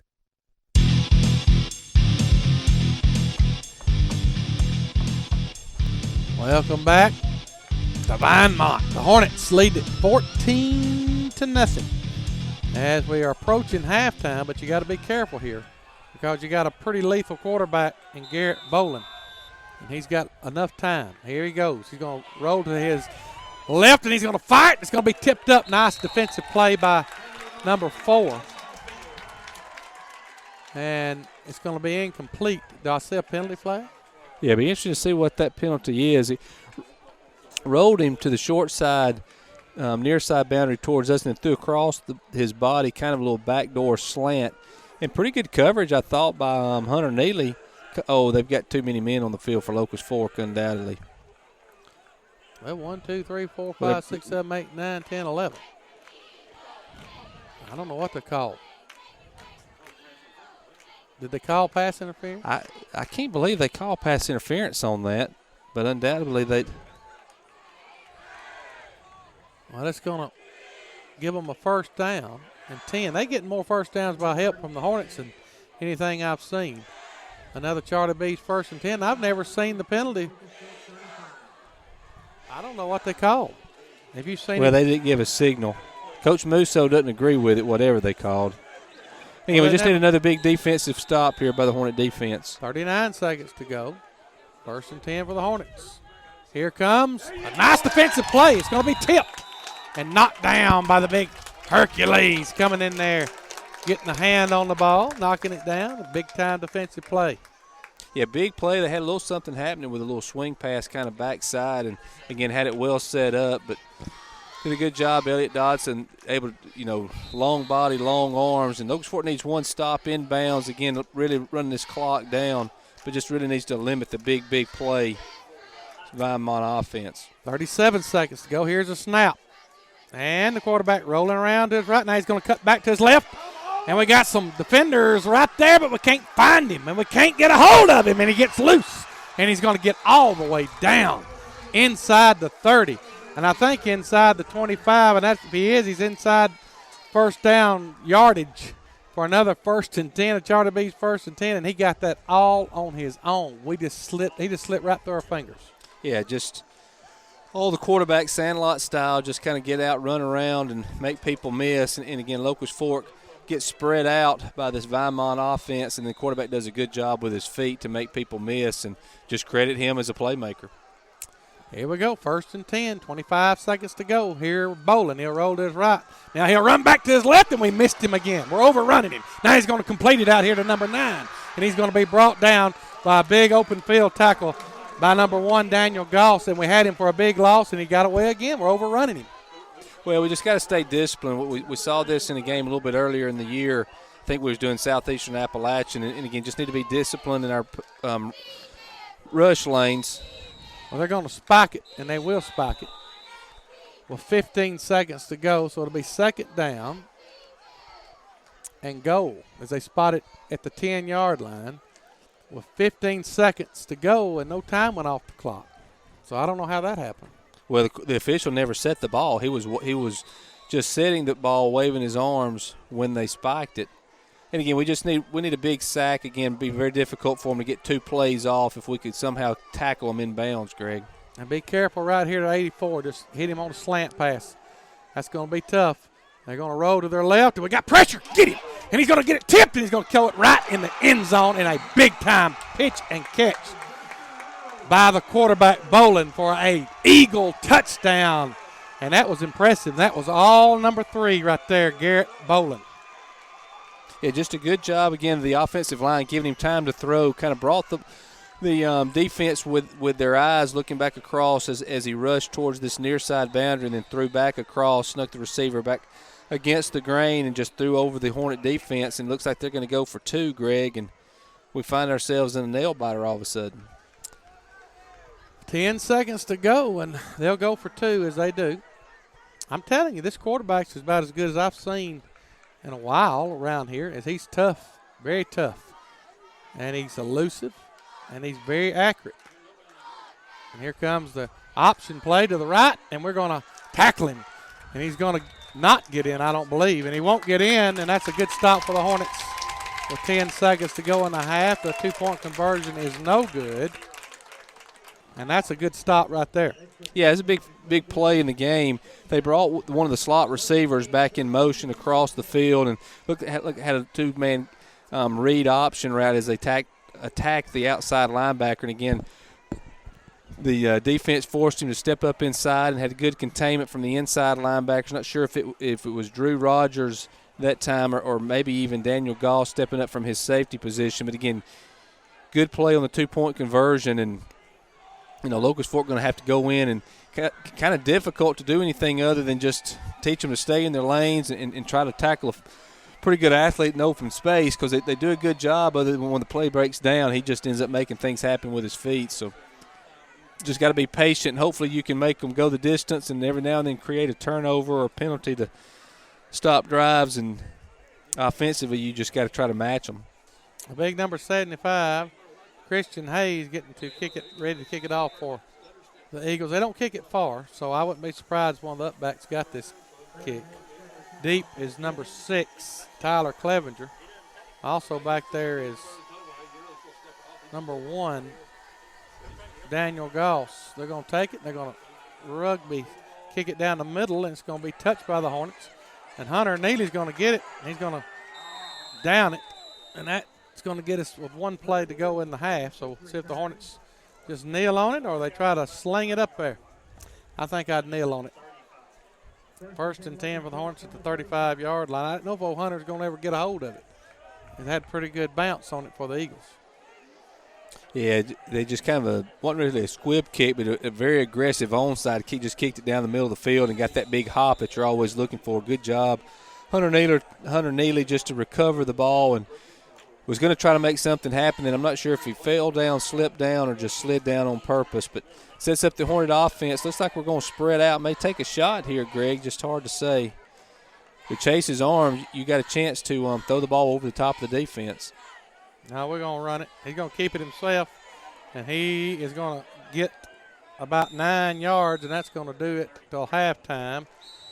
And that will get us to halftime. The Hornets have a terrible last drive and surrender a touchdown. But we're going to try to go down to Coach Musso, I believe, at this time with Randy Coleman. See what Coach has got to say. Coach, your thoughts on the first half? Well, I thought we did some good things, and we got some things we certainly got to fix. But for the most part, I thought we played pretty good. It's kind of poor clock management on my part down on the back end right here when we gave up that last touchdown. It wasn't on our guys or our coaches. That was kind of on me. But other than that, I thought we played pretty good half. It looked like defensively you've shut down the run, and they've gone exclusively to the air. Yeah, they did, and we kind of got behind the 8 ball a little bit there, and we just got to pick it up a little bit. But a plus for the defense, they made a big stop on a 2-point conversion attempt. That's right, and they're a good football team. We'll have to play good second half to win the game. All right, thank you, Coach. Thank you, Randy, and thank you, Coach Musso, as we've reached halftime. 14-6, Hornets leading. We'll be back in a few moments, and we'll break down some stats and look at some other scores from around the area. You're listening to the Hornet Football on the Hornet Network. We'll be right back. Headquarters, voted Blount County's best ribs and best burger. Phil's Grill has everything for you to make football season a success. With great lunch specials from 11 to 5, Tuesday through Saturday. From our smoked turkey clubs to our famous 10-ounce hamburger steak topped with gravy and onions. Phil's Grill has it all and more. Phil's Grill will also be hosting the Wildcats Den from 6 to 7:30 on Thursday night starting August 21st. Don't forget to ask about our football special, which feeds 8 to 10 people. Perfect for all occasions this season. Call Phil's Grill today at 205-543-4165. For fine Southern cooking 7 days a week, head to Stephen's Diner in Aniana for the all-you-can-eat buffet, or order a club, Reuben, or an old-fashioned hamburger from our menu. Up early, stop by for our breakfast buffet, or order from our breakfast menu from 6 a.m. to 10 p.m. Monday through Saturday. Stephen's Diner is also ready to help with all your special occasions with their catering service. Stephen's Diner on Highway 231 South. Call ahead for takeout orders or catering needs at 625-3003. That's 625-3003.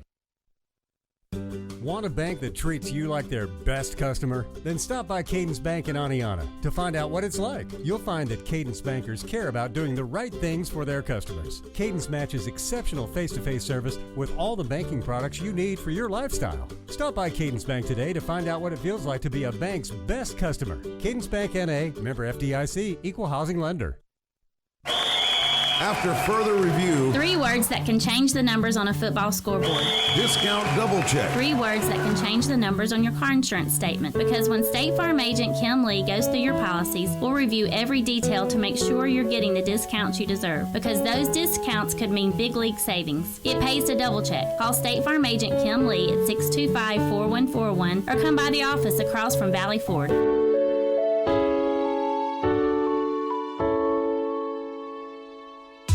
Hi folks, Tommy Glass with Terry Slice Chevrolet. For a limited time through July the 8th, you can get 20% off on 2016 Chevrolet Silverado LT light duty crew cab trucks, Equinox, Traverse, Trax, Impala, Sonic, and Spark. This is the best deal of the summer, folks, so don't let this one pass you by. So stop by today and see me, Tommy Glass, or give me a call at 625-3741 and let's cut a deal. Chevrolet, find new roads. Is it time for your oil to be changed? Need a new muffler? Or want dual exhaust on your vehicle? Then make a pit stop at Jeff's Quality Muffler and Quick Lube. Our crew's fast, friendly, and experienced. And that means we'll get the job done right and get you back on the road. So put your car in the hands of people who care. Jeff's Quality Muffler and Quick Lube. Proudly serving Blount County for over 20 years. When the need comes for special care, the TLC Nursing Center in Aniana is ready to assist, offering 24-hour nursing service, rehabilitative therapies, nutrition and hydration programs, and much more. Residents enjoy a wide range of activities, including Bible study, singings, parties, and more. For more information about TLC Nursing Center, contact the admissions coordinator for a tour and a discussion of the facility services. The TLC Nursing Center, a tradition of caring. Hi, I'm John Makovica. And I'm Jeremy Makovica, and we're the owners of the all-new Valley Ford in Aniana. Together, we've stocked the lot, and the deals are hot. That's right. We're stacking them deep and selling them cheap. You are correct, sir. Zero down in O-Town. Making deals on the new set of wheels. Okay, that's probably enough. As you can see, we're making car buying fun again here at Valley Ford in Aniana. That being said, we do have a ton of inventory, all with zero down payment. Like this 2015 Altima, zero down, $199 a month. Or drive a new F-150 Super Cab for just $29,995. Yep, zero down in O-Town. Also, get a 16 Fusion for $219 a month. Or grab this new Fiesta for $15,995 and 0% financing. Car buying made fun again. Yep, zero down in O-Town. That's Aniana, Valley Ford in Aniana. On Highway 75 in Aniana, right in the sweet spot and just down the road from high prices. Really, Jeremy? Come see us. All new Valley Ford, Highway 75 in Aniana. We'll make it worth the drive from anywhere. Find your style at Badcock at 2000 Cladis Drive in Aniana and take up to half off. That's half off stunning sofas, beautiful bedroom packages, and name brand mattress sets. Plus, get our stylish 14-piece Emma living room, just $998, and get 24 months interest-free with no credit refused. Badcock makes it easy. Hurry into your local Badcock at 2000 Cladis Drive in Aniana for up to half off. See store for complete details. The Blount County Aniana Chamber of Commerce's mission in 2016 is serving the community and unity through working together. Through both of these, we can build a better Blount County. The Chamber continues to support business community through our programs such as Leadership Blount County and counseling services through JSU. Plus, working with partner agencies and continuing to bring good things to Blount County, such as increased educational opportunities through Wallace State, more health care options with the opening of the Main Street Urgent Family Care, and so much more. Your Blount County Aniana Chamber of Commerce, serving the community, uniting people and businesses for the betterment of Blount County.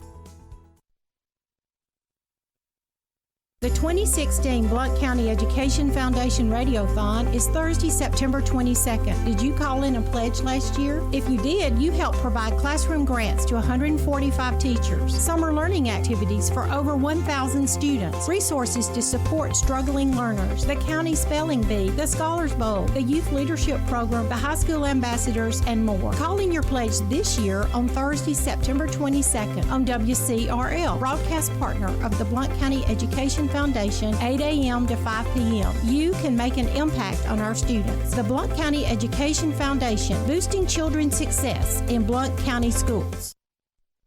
At People's Bank of Alabama, we value our local schools and are proud to support the teams in our community. To everyone who puts in the long hours of practice to help our kids win in life and on the courts, we salute you. Whether you coach from the sidelines, sell concessions, or score 30 points a game, the People's Bank of Alabama team is cheering for you. From our team to yours, let's win. Member FDIC and an equal housing lender. This is Chris Musso, head coach of the Locust Fort Hornets, and you're listening to the Hornet Radio Network. Welcome back to Eagle Stadium on the campus of Vinemont High School as the Hornets lead at 14-6, and it looked like it was going to be a lot worse.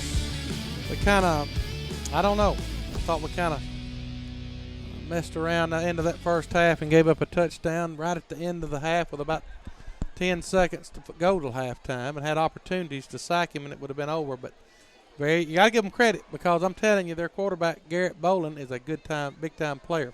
Giving you the scoring recap, and this scoring recap is brought to you by Stevens Diner. In the first quarter, the Hornets get on the board after a 10-play, 62-yard drive, capped off by a 1-yard touchdown run by Drew Rogers, and with 4:36 off the clock and 7:24 to go in the first quarter, the Hornets led it 6-0, and then extra point attempt was good by Hernandez to make it 7-0. Then the Hornets had a 6-play, 59-yard scoring drive that was capped off with a 9-yard touchdown run by Jarrett Peoples. The extra point attempt by Jose Hernandez was good, and with 6:06 to go till halftime, the Hornets led it 14-0. Everything looking great. Hornets held them throughout the first half, but they got the ball back. The Eagles did with just a minute and 8 seconds, or really it was about a minute and 18 seconds to go in the half.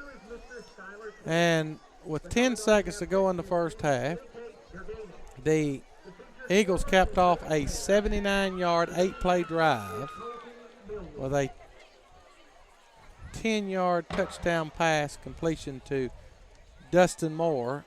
The 2-point conversion failed, and the Hornets led it 14-6 at half, and that's where we are. I'll give you the other stats in just a second, but you never know what a scoring play right before the half will do to both teams. First for the Eagles, who had struggled basically at halftime as far as rushing the ball. I think they only had 14 or 31 yards rushing, and most of that was on scrambling by the quarterback. It'll be interesting to see what happens this second half. But giving you the first half stats, Vinemont had 12 first downs. Locust Fork had 9. Passing yards, this is where the Hornets got in trouble. 121 for Vinemont was they were 10 of 16, 1 completion, 1 interception. Hornets were 2 of 4 for 13 yards. Rushing attempts, Locust Fork had 26 rushes for 155 yards. And Vinemont had 14 rushes for 31 yards. So total yardage, 168 for the Hornets to 152 for the Eagles. Time of possession, 12:46 for the Hornets, 11:14 for the Eagles. Punts, there was just one punt for the Hornets. It was an effective punt, just a 28-yard punt, but it punted them inside the 20. And then the Eagles had one punt for 41 yards. Penalty yardage, both teams racking up in penalty yards. The Hornets had 6 penalties, 39 yards, and the Eagles had 4 penalties for 38 yards.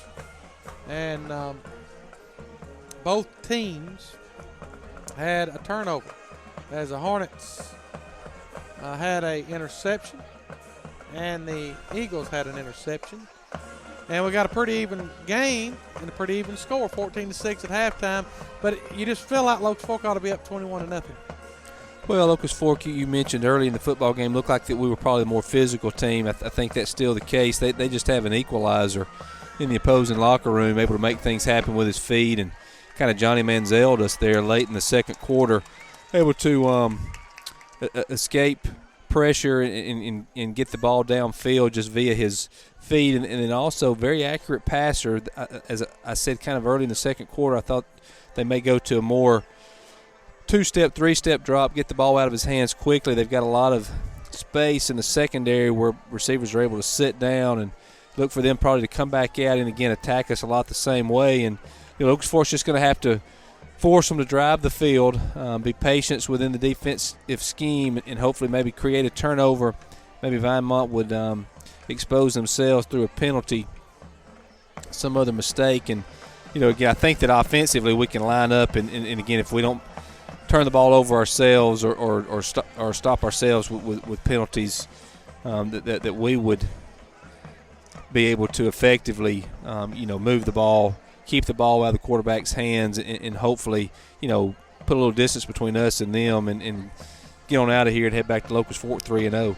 Let's look at other scores around the county. First, for the Appalachian Eagles, they got them a juggernaut as they are taking on Wadley. They trail at 45-7 at halftime. Cleveland up 21-0 at halftime. Hayden up 14-0 playing in the third quarter. Holly Pond, surprise, surprise, leads Pennington 26-14 at the half, and I'm pretty shocked by that one, to say the least. I felt like Pennington was hitting on all cylinders and would take care of Holly Pond, but I have told everybody, I said it at the very first time we had an interview on the show at Oneonta. I said, watch out for Holly Pond. They got a great coach. They had everybody coming back, and they got a good football team. Oneonta leads 21-7 over White Plains at the half. Addison leads the Mustangs 46-7 at the half. Winston County leads 14-0 over Susan Moore at the half. Clay Chalkville 20-7 at half over Walker. Coleman getting handed to them by Albertville 23-7 at the half. Summerton Christian 26-6 over R.A. Hubbard. Bob Jones and James Clemens tied at the half, 7 apiece. Athens trails Hartsville's 20-0 at half. Gardendale rolling 21-0 in the third quarter over Pale City. Haleyville 21-0 over Hamilton at half. Mormon Jordan 33-0 over Springville at the half. Asheville, wow, you don't see this much, 2-0 at the half over Anniston. So Asheville is a team Locust Fork beat in the spring, and I told you they'd be pretty good. I'm surprised with that score. If they've held them to nothing at half, they must be playing pretty good on defense. Pitcher's duel over. Yep, pitching duel. 2-0 going into the bottom of the third. Asheville leading Anniston. Decatur and Austin tied at 7 at half. Pinson Valley trailing Minor 32-0 in the second quarter. Leeds Elmore County 35-7 at the half. Rogers 28-0 over Danville at the half. Good Hope trails Fayette County 14-0 at the half. Corner 15-0 over Fairview at the half. Cordova 14-8 over Winfield at the half. Fultondale putting it on the Bulldogs from Hanceville 21-0 at the half. Oxford 44-0 at the half over Brewer. Colbert County 21-0 at the half over East Lawrence. 27-0 Piedmont over Glencoe at the half. Priceville 0-0.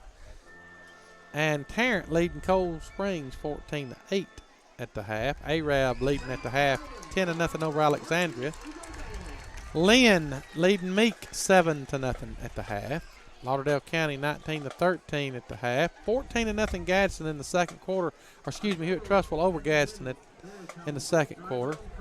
And one more score, Etowah. 35-0, but Gunnersville also leads Boaz 38-0 at the half. So I'm pretty good on my scores, but I got this new out, buddy, and it puts it on you. Pretty good scoring update there, Mr. Jeff Branham. We're getting technical around here. We got enough cords up here tonight to probably run everybody's household, as we got cords everywhere. And it's nice in this little barn, as Charlie called it, to be broadcasting. We're all alone, got all kind of rooms. When I got here, I got eat up by something, but it's quit biting me, praise the Lord. And we got to halftime, and the Hornets are leading 14-6, kind of ugly, but we'll take it. Just want to keep winning. You could be down at halftime. And we're up and not playing our best. But one thing's for certain, we have got to keep number 10 in the ball game. I think it opens up our playbook to have 10 in the ball game. But 6, Clevenger's very capable. Either we need to turn him loose when we put him in there a little bit and give him more opportunities. But it's kind of like we get conservative when we put Tyler in. But you may have to have him if that injury continues. But I thought Rice looked pretty good to me, other than the one time he got limping on that one play. Well, the game looked to be where we pretty well had it at hand, and probably just wanted to be conservative, not get chasing any more of a bad situation that possibly already exists. And I'd like to see him get Tyler a little more involved in the offense tonight, just from his halfback position. He's a very aggressive runner as far as attacking the defense, getting the ball north and south. And for whatever reason, the matchup on the left side of the football for them defensively, the coaches don't feel like that's a good approach for us, or they may just be saving some of that again for the second half. But you know how many times he's carried it? Once. And I think they got to get the ball in his hands a little bit more. Just to give you a little rundown on the rushing yards. Chase Rice, 9 rushes for 64 yards. Drew Rogers, 8 rushes for 27 yards. Peoples, 7 rushes for 54 yards. Tyler, 1 rush for 6 and 181 rush for 4. So, and we only threw it to one time we got 2 catches rather, as Chase was 2 of 4 and 13 yards passing. We don't throw it much, but we 50% completion. I think that there's going to be some wide open receivers because they're going to try to shut the run down the second half. We got to get to the receivers. Yeah, they probably will come out and get very aggressive defensively. And then Locust Fork, I'm sure, talking about staying in their lanes, staying disciplined on the defensive side as well, try to contain the quarterback from Vinemont is kind of turned into a one-man show. But again, 4-quarter football game. I like Locust Fork's chances. If we can just come out and execute, play to our capability, I think we can get out of here with a victory. Well, we got a former center for the Mighty Hornets, Harrison Edwards. Not the biggest guy to ever play, but a very effective center for the Hornets in his day. He might be doing a little filming tonight, I'm not sure. But good to see Harrison. He sneaks up behind us a little bit. I want to thank our statisticians tonight. As always, Mr. Ricky Hornbuckle on the computer over here. We're just as high-tech redneck as you can get. I don't care what nobody says. And we got Mr. Scott Edwards doing the spotting, and they're a pretty good team. They do a great job, and they sure make it easy on me and you, and I'm glad they're here. Yeah, they do a great job. And, again, kind of as they go, I go, Greg, so you better keep those guys happy. Well, we're going to take a quick break. When we come back, we'll have a kickoff of the second half. 14-6, Hornets lead it at the half over Vinemont. You're listening to Hornet Football on the Hornet Network. We'll be right back after a word from our sponsors. The 2016 Blount County Education Foundation Radiothon is Thursday, September 22nd. Did you call in a pledge last year? If you did, you helped provide classroom grants to 145 teachers, summer learning activities for over 1,000 students, resources to support struggling learners, the county spelling bee, the Scholars Bowl, the Youth Leadership Program, the High School Ambassadors, and more. Call in your pledge this year on Thursday, September 22nd on WCRL, broadcast partner of the Blount County Education Foundation, 8 a.m. to 5 p.m. You can make an impact on our students. The Blount County Education Foundation, boosting children's success in Blount County schools. At People's Bank of Alabama, we value our local schools and are proud to support the teams in our community. To everyone who puts in the long hours of practice to help our kids win in life and on the courts, we salute you. Whether you coach from the sidelines, sell concessions, or score 30 points a game, the People's Bank of Alabama team is cheering for you. From our team to yours, let's win. Member FDIC and an equal housing lender.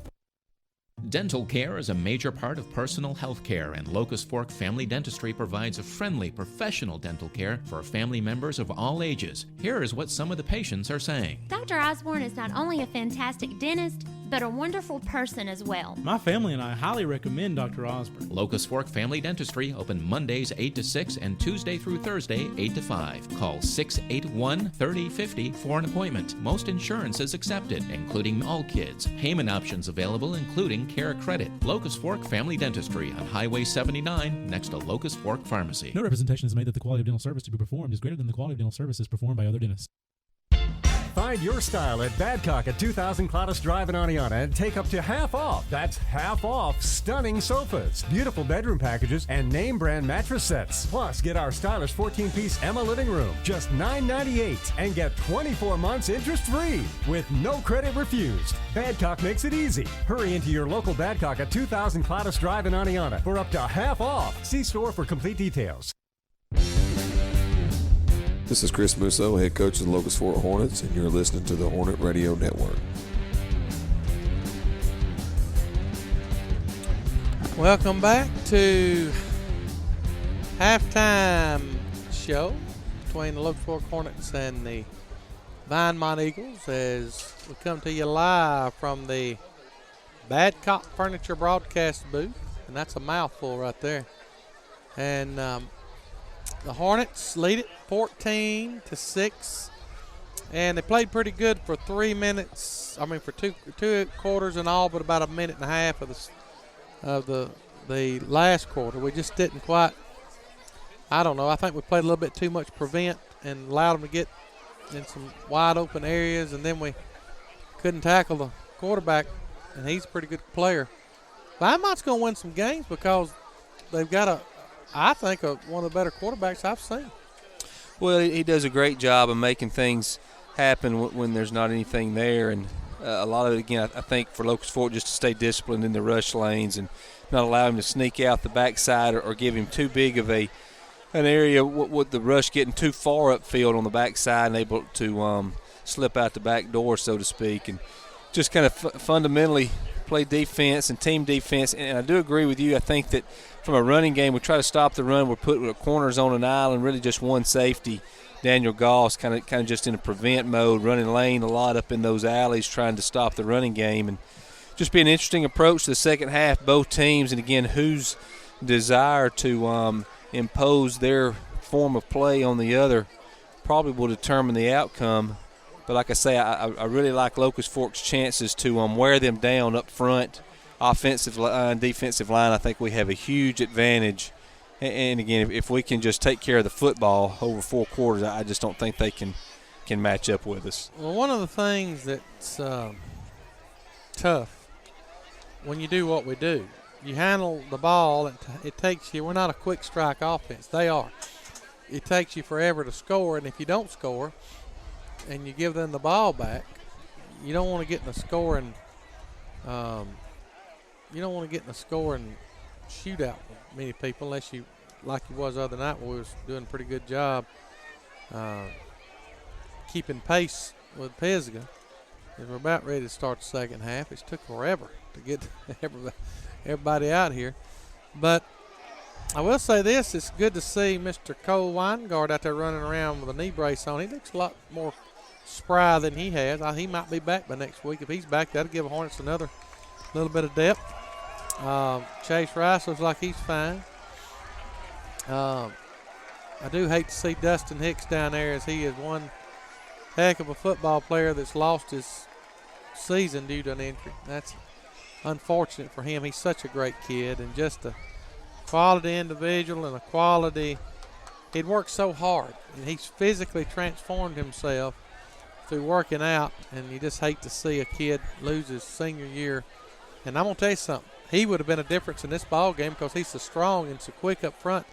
He would have had a huge year, I believe, and been a possible all-county Well, when you look at, you have him and Malcolm standing shoulder to shoulder, and again, we talk about the depth and the advantage that Locust Fork has over Vinemont. That would have really been an exclamation point to have those two guys in the interior defensive line. One, because they're so athletic, strong, quick, and do a good job, but they also then, that just frees up two other guys every play that they're on the field, which is typically a bunch, is other guys kind of having to be out and absorb the blows and the punishment and the wear and the tear. So not having those guys is a huge loss for Locust Fork. Well, here comes the second half kickoff. Jose Hernandez setting to kick it off. Deep to receive will be Nicholas and number 12, who will take the ball. Dustin Moore, good kickoff this time. We got to get him on the ground, and we are going to get him on the ground, and we're going to get him inside the 20, and a great start and a great job by Jose Hernandez as he has really improved the kickoffs this time. And a nice open field tackle by number 88. One more time was down there, B.J. Oliver, along with Lane Neal. What did I say? Lane Neal. Where'd that come from? That is a blast from the past. Lane Terry making a big-time tackle there. Well, I thought you was trying to say Lane Terry and Hunter Neely at the same time. Well, I might have been. But, good kick that time by Jose, and good coverage. Lane down, Hunter down, Aaron Ray down as well. But, again, sets up the Vinemont offense inside the 20. Shotgun formation, and we're going to have a snap infraction, I think, right off the bat. I believe they might have been moving. Let's see. I hope we wasn't lined up offsides. Let's see what they call here.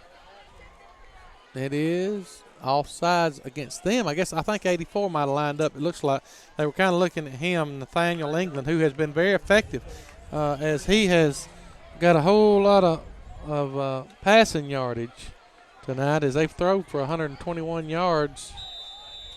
And they're looking at the receiving as England has got 27 yards. Here's the snap. They'll fake it. Now he'll throw it again. Got a man wide open down the field. He may go to the house. And he's going to be – is he going to be run down? He will be run down.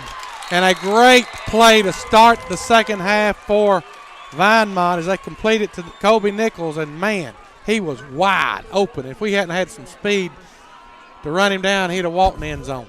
Yeah, good job that time, Daniel Goss. Not sure if the safety or the corner released him. Both of them kind of looking at one another as they set up, but a good job as they fake the jet sweep, flood that zone, and just kind of sneak the receiver behind the defense, and a good job of the lefty quarterback to get the ball to him down the seam. That's not the start we needed. Here comes another pass completion. Is it going to be complete? They're going to call it complete.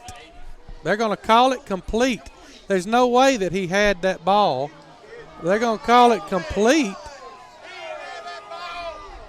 And it's going to be first and goal. There's no way that the boy had the ball.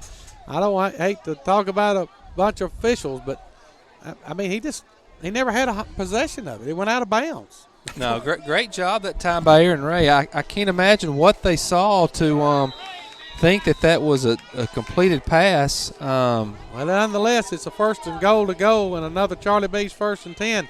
2 plays, and they're knocking on the door. Here comes the quarterback. We're going to bring him down for a sack, and that's a big-time play. Looked like number 42, Brody McKay, coming in there to make a sack for the Hornets, and that's huge for him as he's just a sophomore, making a big play, and that'll back him up 5 yards back to the 10. Yeah, good job that time of the sophomore outside linebacker, maintaining containment. And, again, stepped up, went through a blocker to able to get pressure on the quarterback, and big play that time for the Hornet defense. 10:55 to play, 14-6. Here comes another defensive sack by the Hornets. The ball's on the ground. Man, we just couldn't find it. And they got a little gain out of that fumble as 71 is going to pick it up, Anthony Bailey, to save a true disaster. They do lose 2 more yards, but they would have lost 3 or 4 more as we are bringing the heat now, and we're getting to the quarterback a little bit better, and it's going to bring up 3rd and goal from the 12. Well, Locust Fork just bringing more than they can block, and, again, doing a good job of staying in their lanes and maintaining their alley, so there's just nowhere for the quarterback to step up or get outside containment. Need one more big play here, force them into a 4th and long perhaps by the Hornet defense. They back it up to the 13, so here's a snap. Here comes the pressure by the Hornets. He's going to waltz in the end zone if we don't get on him. And we do. And he's going to be just short He's going to go down at the 1 yard line, and we had him, but he escaped outside. Let's see what they got a penalty flag though, and I believe we got some holding going on. And it looked like they just grabbed a hold of the big guy inside. It had a big handful of jersey on Glasscock, I believe it was, and I think they caught him. We had him for a loss, and I guess the reason he got away because they was holding us. Well, again, backside containment has got to do a better job of not rushing too far up the field and giving him that little crease to step up inside. And, again, Coach Adams, I think, is trying to explain that now to our outside linebacker. We just got to maintain discipline and not overrun the play because you give the quarterback any type of a crease. You've got to maintain your rush lane responsibility, or this guy will make you pay. Well, after the penalty, it's going to be 3rd and about 20. Here comes a snap. Here comes the Hornets. And here comes a throw. They got a man wide open in the end zone. Touchdown, Eagles, but there is a flag on the play. I believe that's going to be against Lane. We'll see. Yeah, I think you're right. And, again, just basically a two-step drop, threw the ball down the seam, one-on-one coverage or safety against their receiver. And, again, just a perfectly thrown ball, not much more that Lane could have done in coverage other than just obviously break the pass up. They're bringing the ball back, though, Greg. Maybe had a illegal receiver downfield call or something. I'm not sure what they're doing here. Well, let's see. But they're marking no, it they're off. gonna. Well, I guess it's interference. I guess they're ruling it wasn't a catch or a touchdown. I thought he caught the ball for a touchdown. Undoubtedly, they ruled it incomplete. Again, I'm not really sure what. Well, he dropped the ball. I thought he caught it. Yeah, I'm not sure what a completion is anymore in this game. So they're going to say, I don't know either. It looked like he caught it, but there was some bobbling going on, but I guess they called it incomplete. But after the penalty flag, it's still 3rd down. So 3rd down and goal from the 11 as things get a little bit stranger here. So it's not an automatic 1st down. I thought it was. It's either 1st and 10 from the 11 or 3rd and goal from the 11. Here comes some defensive pressure. We let him get away again, and he's going to go inside. Oh, what a hit as we knocked him cuckoo down at about the 5 or 6 yard line. Woo! Drew Rogers. The yellow jersey is off. Duty, fruity. Goodness gracious alive. Yeah, Drew hit him inbounds and knocked him underneath the fence, probably a good 10 yards out of bounds. And I guess they had to have called holding on Lane. I'm not sure, again, what the penalty would have been. Not very good at giving a signal for the call. But, again, big 4th down, 4th and 5. And, again, we need the defense to step up big here, Greg. Well, we have had him sacked every play on this drive. But he's been elusive enough just to get away. Here's a huge 4th and goal to go from the 5, 9:35 to play. Here's a snap. He's going to swing it out here. Got a man wide open. Can he get in the end zone? He sidesteps us, and he gets in the end zone. I think this time. Touchdown, Eagles. And a great play call by the Eagles, and they'll go for 2 to try to tie the game, and that was just terrible pass defense by the Hornets on that drive.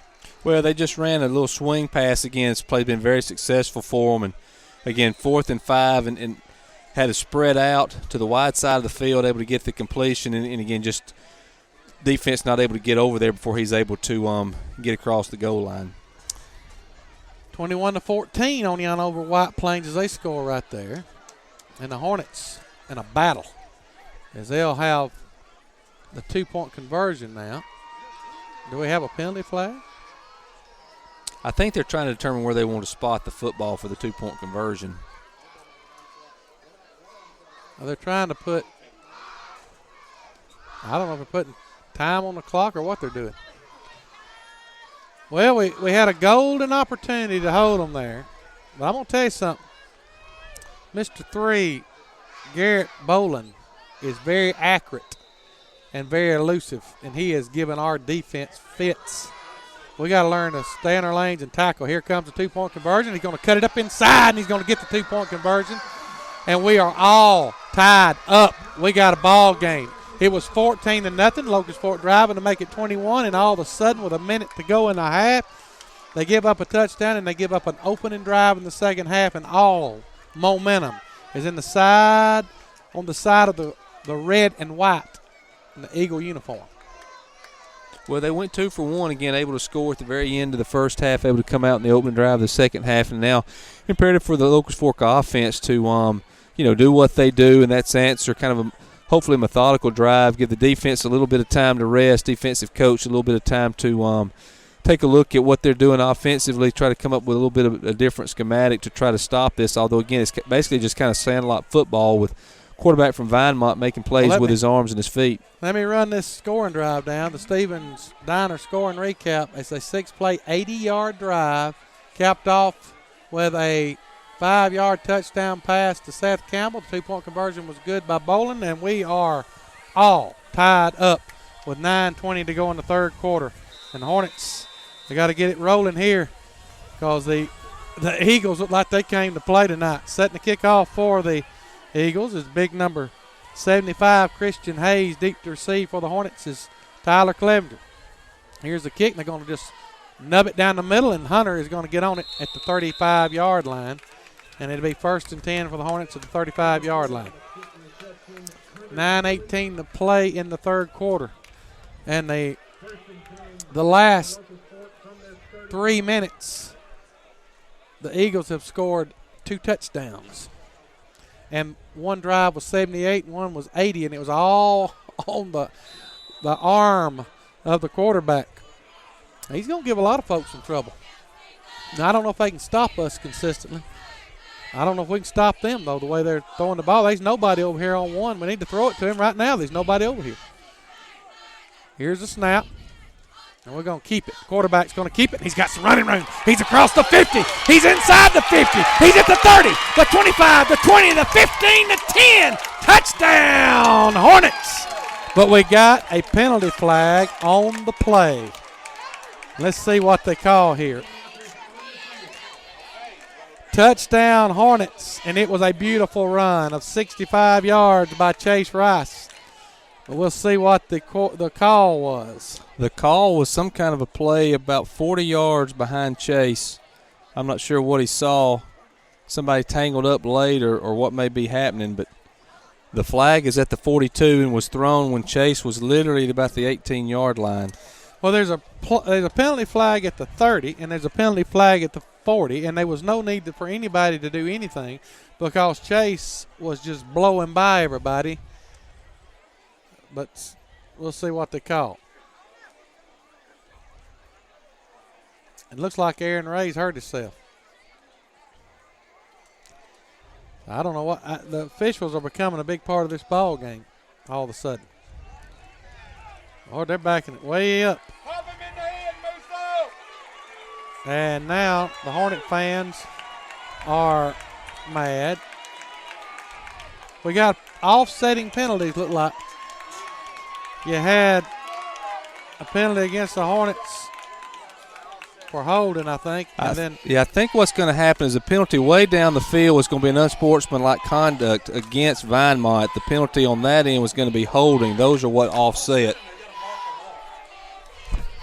Well, Coach Adams was pretty mad. Well, whatever happened, if we hadn't held, we didn't need to hold because Chase just blew out of there. But nonetheless, I guess that play never existed. It could have been a 65-yard touchdown run by Chase Rice, but it comes back. 1st and 10 for the Hornets. The 35. Here's the snap and the handoff right up the gut to Drew Rogers, and he just keeps his feet churning, and he's going to pick up 7 yards. Good run by Drew Rogers as he's brought down by number 12, Dustin Moore. So it'll bring up 2nd down about 3. Yeah, looks for it that time with the inside handoff. And, again, Drew just good, hard running, and looks for it trying to now just kind of run this clock. And maybe if they sneak out for a big play, fine, but I'm sure they'll be happy just to run clock and kind of get back the momentum of the football game and, again, just kind of try to lean on and wear down this Vinemont defense. Here comes the snap and the handoff. No, he's going to keep it. He's around the left side, and he's going to go across the 50 and pick up 10 more yards. And another Charlie B's 1st and 10 for the Hornets as Chase Rice does a nice job running the football for the Hornets.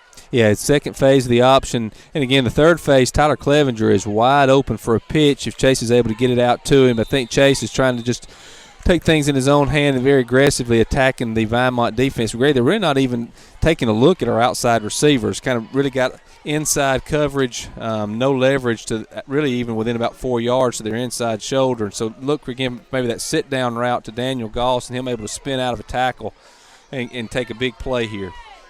Here we go, 1st and 10 for the Hornets at midfield. Here's a snap and a handoff right up the gut to the big guy, 32. Drew Rogers, and he is going to be called down. The ball does come out, but he had already blew the whistle, and he's going to pick up 5 yards, and that'll bring up 2nd down and 5 for the Hornets. Again, Locust Fork just owns the line of scrimmage, able to sneak Drew up, kind of fake the little jet sweep, snuck Drew up for that little counter action behind, and trying to catch the linebackers running out. Good positive yardage that time for the Locust Fork offense. 7:36 to play, 14 all. As the Eagles scored right before the half, and they take the opening drive and get big pass plays to score. But the Hornets on the move as they go inside the 50 to the 45-yard line of the Eagles. 2nd down and 5 for the Hornets. Rice will drop back to pass. He's got a man out there, but he's going to scramble. Now he's going to run it, and he's going to go inside the 40, gets the 1st down, cover that ball up, and he does, and he gets all the way down to the 30-yard line. And picking up another Charlie B's 1st and 10 after a gain of 15 yards. And a little bit right back at you as far as quarterback play. Chase able to make something happen with his feet. And, again, almost looked like he changed hands with the football from behind the back. A little kind of behind-the-back dribble there action from the quarterback, Chase Rice. But big play, and, again, the Locust Fork offense on the move. Well, he had that ball out there like a loaf of bread. I thought he was going to get a fumble. But nobody get the hand on it. And Chase acts like he's a little bit more determined than I've seen him all season. 1st and 10 for the Hornets. Charlie B's 1st and 10 at the 30 of the Eagles. Here's a snap. Here's a handoff to the Mule, and he's going to be thrown for a loss by big number 71, Anthony Bailey, and he's made some plays tonight for the Eagles. And that's a loss of, it looks like, about 3 yards. Yeah, he just did a good job that time of stepping in kind of behind the pulling guard and able to track the play down from behind and kind of puts Locust Fork behind the down and distance at 2nd down and long, and I'm sure try to get Chase Rice kind of out again on the corner, the wide side, far side part of the football field. 6:23 to go. Tied at 14. We got all we want out of the Eagles tonight. Here's a snap, and here's a pass play. Hornets trying to get it off. It's Chase Rice. He'll take it. He'll haul it down there in the end zone, and it's going to be broken up. Almost a great play by Clevenger, but he just couldn't come up with it. He had it right in his hands, but he had 2 people on him, and he just couldn't hang on to it. Nice play by the defenders that time. Yeah, Locust Fork kind of got away with one as they had basically 3 guys back able to drop back into coverage, and Chase a little bit late throwing the football, kind of threw against his body, kind of hung up there like a punt. Tyler almost making a miraculous catch, but just a very good job defensively. The safety getting back over the top, and now 3rd and long. And again, Greg, Locust Fork's got to put points on the board here. I don't like our odds of getting into a situation where we've got to stop them to win the football game. Big 3rd down and 13 for the Hornets. Ball at the 33. Here's a quarterback around the right side. He's going to cut back. He's inside the 25, and he's going to be tripped up. Tripped up. And a good play by Carl Price to stop probably at least a 1st down, but almost a touchdown. Now it's going to be 4th, and we'll call it a long yard. 12-yard pickup. We're going to have timeout called for mid-quarter timeout. We don't have many incomplete passes because we don't throw it much. So that 3rd quarter is halfway over, and we find ourselves tied. We got to get this 1st down some way, somehow. I would put it in Ten's hands and make him make it. Oh, there's no doubt. You got to. The offense at this point's got to go through Chase Rice and Drew Rogers, and I would look probably to try to get the ball. The ball's on the current near side hash mark. Probably try to sprint him out, give him some grass to work with, run some kind of a triple away. If I was calling plays, whatever I thought gave me the best chance to get Chase with the ball on the edge. But 4th and fairly makeable. Big thing here is, Greg, we just can't. We got to avoid one of those silly penalties at this point. And again, like I say, I think it's critical for Locust Fork to stay to where they play from ahead. If this thing gets tied and Vinemont's got the ball late, their quarterback's been very effective as far as moving the ball down the field and getting points lately. And a shout-out to the Pikes who's tuning in from Locust Fork. Here comes a big play, biggest play of the game for the Hornets right now, 4th and 1. Here's a snap. They're going to hand it right up the gut to Drew Rogers, and he's not going to pick it up, I don't think. If he does, he got it by the hair of his chinny chin. Oh, my gosh. It's a right or left foot spot. It's going to be close. It is close. I'm surprised that they didn't keep it in the hands of the quarterback. This is close, folks. It is not going to be made by much or not made by much. I mean, it is going to be inches either way. Come on, buddy. Back that chain up a little bit. I don't think he got it. Did he get it? He got it by the hair of his chinny chin. No. Oh, my goodness. Oh, my goodness. Coach Musso is on the field. He is on the field. Oh, my gosh. It looked like he had it to me. This would be about the most. Oh, my gosh. What is he going to call? Well, I've never seen the head Oh, coach. my gosh. I've never seen this before. There is no doubt in my mind he got it. I've never seen the head coach go out on the field. Oh, my Lord. It was, am I blind? I know I've got on glasses. Well, you were the official one is. Oh, I'm not sure which one. Lordy mercy. I've never seen him, though, allow the coach to come out and get an eyeball look at the but that's how close it was. Gosh. Oh, the Hornet fans are not happy, and I'm shocked. Nonetheless, they turn it over. 1st and 10 for the Eagles. We're in a battle. Here comes Bolin. He's got a man out here, and he's wide open, and he's going to complete it again. He's just automatic. I mean, he is precision passing. He is precision passing. He makes another great complete. I mean, we had covered him up, and he laid it where you had to lay it, and he caught it in a nice completion to Nathaniel England. And it's going to be all we can do to win this football game, folks. Yeah, Greg, you called it. Again, just a 2-step drop and throw it up. And, again, just Peyton Manning style, just laying it in perfect air and pretty good coverage. Maybe could get his head around a little bit, but, again, just very accurate throw. And, again, somebody on this Hornet defense, we need the Strawberry Ninja, Greg, to step up big play defensively here. Here comes a snap. And here comes a quarterback going to throw it out there. Come on, get it. Tyler! Oh, my goodness. He had it in his hands, and he dropped it. Oh, that would have been huge. Yeah, he had a chance, buddy. Yeah, he did a great job, again, of not going for – they went for a little sit-down, hitch and go, and Tyler did a good job of keeping his eyes on the quarterback, read it all along, and basically played the ball better than the receiver, just unable to make the play that time. Was a sophomore, Tyler Clevenger. But, again, with Locust Fork able to force 2nd down, they need to stay very disciplined in their pass rush lanes and, again, somehow come up with a big play defensively to get this thing turned around. And that defensive line's got to be getting tired because they're having to rush the passer every play. Here's a snap. They'll flare it out here to 24. He's wide open. He's got some running room. And he's across the 50, inside the 50, down to the 40, inside the 40, down to the 37. Another Charlie B's 1st and 10. And this Eagle offense is kicking on all cylinders right now. Well, they just ran that same little swing pass to the far side boundary and just sneaking the running back out. It's kind of a little swing pass with a screen flare, but they really don't have any linemen getting out in front. The quarterback just gives a little bit of room and throws it out, and, again, just doing a good job. The receivers running off the secondary and just a lot of grass out there for the running back from Vinemont. We got an injury. It looks like Lane Terry's down. I don't know if it's a cramp, because he has a lot of cramps for some reason. And they're going to have to take him out. They're going to have to put in McKay. That's what it is. It's cramps. Now, I don't know what's causing all his cramps. We got to figure it out because he's cramped every game and he only really playing defense. Oh, my goodness, folks. This looked like it was going to be a cakewalk. It was 14-0. We're driving down the field, and then right before the half, they get a little life, and now they got all kind of momentum. They got a huge crowd on their side, and they're fired up, and they're kicking on all cylinders, and the Hornets are going to have a battle. It's going to take everything we can. They got a quarterback, folks, that is a very, very precision passer. And if he's got time, he'll pick you apart. We got to get some pressure somehow. 1st and 10 for the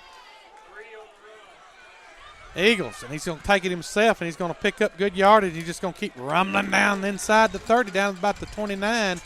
He's going to be close to another first down. He just took the handoff or the snap and ran it right up the gut of his center, and he's going to pick up 9 yards and to bring up 2nd and short. And there's a lot of Hornets starting to put their hands on their hips, Jeffrey. Well, they spent a lot of time, the defense has, out on the football field since about the halfway point of the second quarter. And, you know, we talk about the big physical nature of our team, and I don't know that just at the quarterback position and a couple of other positions, they appear to be outside of Chase Rice, just kind of out-athleting us at this point, Greg. Here comes the shotgun formation and the snap.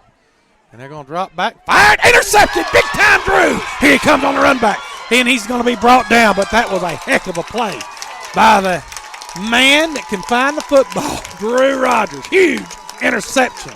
And the Hornets are going to take over 1st and 10 from their own 29-yard line, and that was big time defensive play by the junior, Drew Rogers. Yeah, first time that they've really kind of went to that type of a look, kind of fake the jet sweep in front, quarterback set through, Drew able to drop to his route progression as far as dropping in his zone, and the quarterback just threw it straight to him. Not sure really if the ball was underthrown undoubtedly, but Drew looked like if he could have got up that far sideline, Greg had something going. But now then again, the offense here has got to go and get points. Here's a snap and a handoff to Tyler Clevenger. Come on, Tyler, keep running, buddy. They got a hold of him. He looked like he's going to break through there. He picks up good yardage up across the 30 to about the 34-yard line. So good pickup, 5 yards on 1st down. And we just got to run this ball. We got to get in the end zone. May have to go for 2 because they're going to go for 2 every time. Yeah, that's the biggest thing that worries you. You've got to get a 2-score advantage because you're right. That's what I was thinking. If you score and go up 7, the game still could come down to 1-play, 2-point conversion with the ball in the hands of a very athletic quarterback and difficult play to stop. So, you know, again, Locust Fork, again, try to find a way to get points on the board and come out and, again, make this team drive and defensively put this thing away.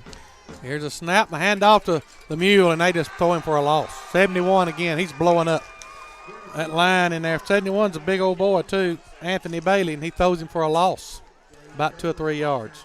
Well, right now, Vinemont, Greg, just seems to be playing a little bit more aggressively than Locust Fork. You know, somebody offensively now has got to step up and make a play. Would really be surprised again, Greg, if the ball does not go through Chase Rice here, either with him with the ball under his arm or trying to get, again, hit Drew with that little swing route out in the flat himself. Again, critical for Locust Fork to move the chains. Well, he hadn't touched the ball. Well, he's touched the ball, but he hadn't ran the ball the last few plays. He's going to run it this time, and he's not going to pick up a 1st down. He's going to be tripped up short. He's going to pick up about 3 or 4 yards. It's going to be punting time for the Hornets. But it's hard to pick up 3rd and 9, or 3rd and 8, 4th and 6. I don't know what we're going to do here. Look like we're thinking about it. And we're going to kick it away. So good defense by the Eagles. And we're going to put a burden back on our defense. And we're going to have to take some kids off the field. We got 11 now. And here comes the punter, Jose Hernandez. Let's see what we run here. Here's a snap and the kick, end over end kick. It's going to be fielded by Rowland, and he's going to be tripped up. Nice open field. Tackle made by number 16. And I believe number 16 is Kobe Freeman. That was huge tackle there. Yeah, nice play. Kobe able to get down and stay in his lane. And, again, just good job of disciplined punt coverage. And Locust Fork, again, as you said, pressure back on this defense. We got to find a way to get off the football field again. So nice punt by Hernandez and a great tackle. But it's 1st and 10 for the Eagles as we're all tied up with 1:12 to go. And the ball at the 35-yard line. And we're seeing a pretty good quarterback in Bolin. He's going to take it and he's going to fire it. And we've got a man open out here, and we just ran right by him. And it's complete to number 20, Cody Stewart. He'll pick up about 6 or 7 yards, bring up 2nd down and 4. It's a 6-yard gain. Yeah, just able to find the soft spot in the Hornet defense that time. Outside linebacker kind of overran the play, looked like. Not sure if he had a different read, able to kind of sneak the slot guy back outside of him. Again, brings up second and short. Here's a snap, another completion out to England, and he'll be brought down by 42 and 6, McKay and Clevenger, but he's going to pick up his first down at Charlie B's 1st and 10, and they just keep getting first down. Folks, we're headed to the fourth quarter almost, as it's under 25 seconds to go till the fourth quarter. And we are going to have to fight for our lives to win this ball game after we had them 14-0, was rolling, and gave up a last 10-second touchdown right before half and a touchdown to start the second half. And they're going to let this thing run the fourth quarter. We're going to head to the fourth quarter. It's 14-all. We got a barn burner in Vinemont, Alabama. Don't go anywhere. You're listening to Hornet Football on the Hornet Network. We'll be right back after a word from our sponsors. The 2016 Blount County Education Foundation Radiothon is Thursday, September 22nd. Did you call in a pledge last year? If you did, you helped provide classroom grants to 145 teachers, summer learning activities for over 1,000 students, resources to support struggling learners, the county spelling bee, the Scholars Bowl, the Youth Leadership Program, the High School Ambassadors, and more. Call in your pledge this year on Thursday, September 22nd on WCRL, broadcast partner of the Blount County Education Foundation, 8 a.m. to 5 p.m. You can make an impact on our students. The Blount County Education Foundation, boosting children's success in Blount County schools. This is Chris Musso, head coach of the Locust Fork Hornets, and you're listening to the Hornet Radio Network. Welcome back, folks, as we head to the fourth quarter. And after about the first part of the second quarter, I didn't think we'd be sitting here 14-all. And the Eagles with a chance to take the lead as they got the ball on the Hornet side of the field at the 47-yard line, but that's where we are as Mr. number 3, Garrett Boland, has just put his Eagles on his back, and he is elusive and he is precision passing. Got a great former football dad and a great granddad of the Buzz, Mr. Earl McKay, listening in. So a shout-out to Earl McKay. We need some of your Earl McKay luck here to get another stop. Here comes Boland. He'll take the snap. He'll fake it. Oh, he's got a man wide open for a touchdown. It's complete to number 9, Caleb Nichols, and he'll head to the house for a 52-yard touchdown bomb. Touchdown, Eagles. And the Hornets are behind for the first time tonight.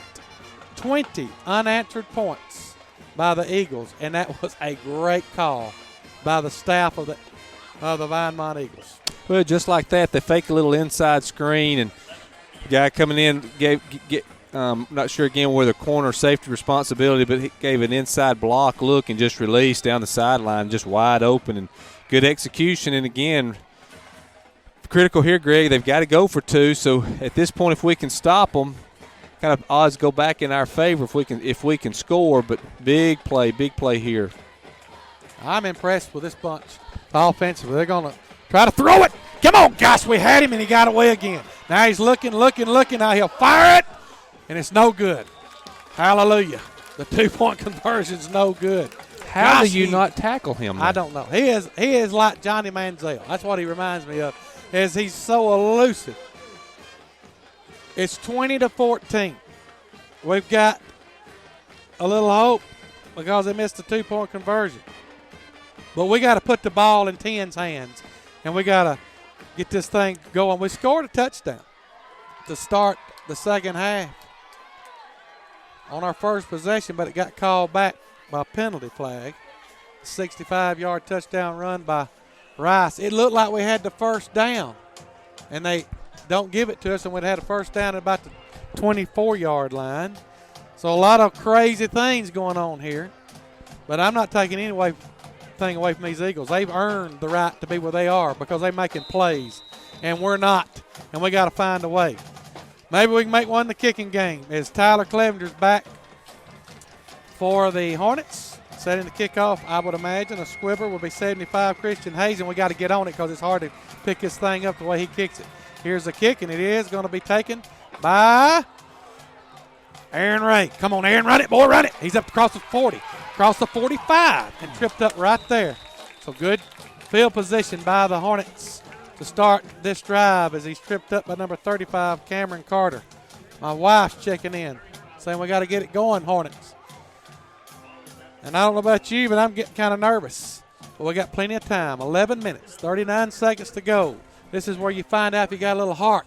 You got a little rocks in your britches. You got to get off the mat and make something happen here. Let's see if the Hornets has got some heart. I believe they do. 1st and 10 at the 45. 11:39 to play, 20-14. Vinemont, 20 unanswered points. Here's the snap. Rice will take it himself. He'll turn it up.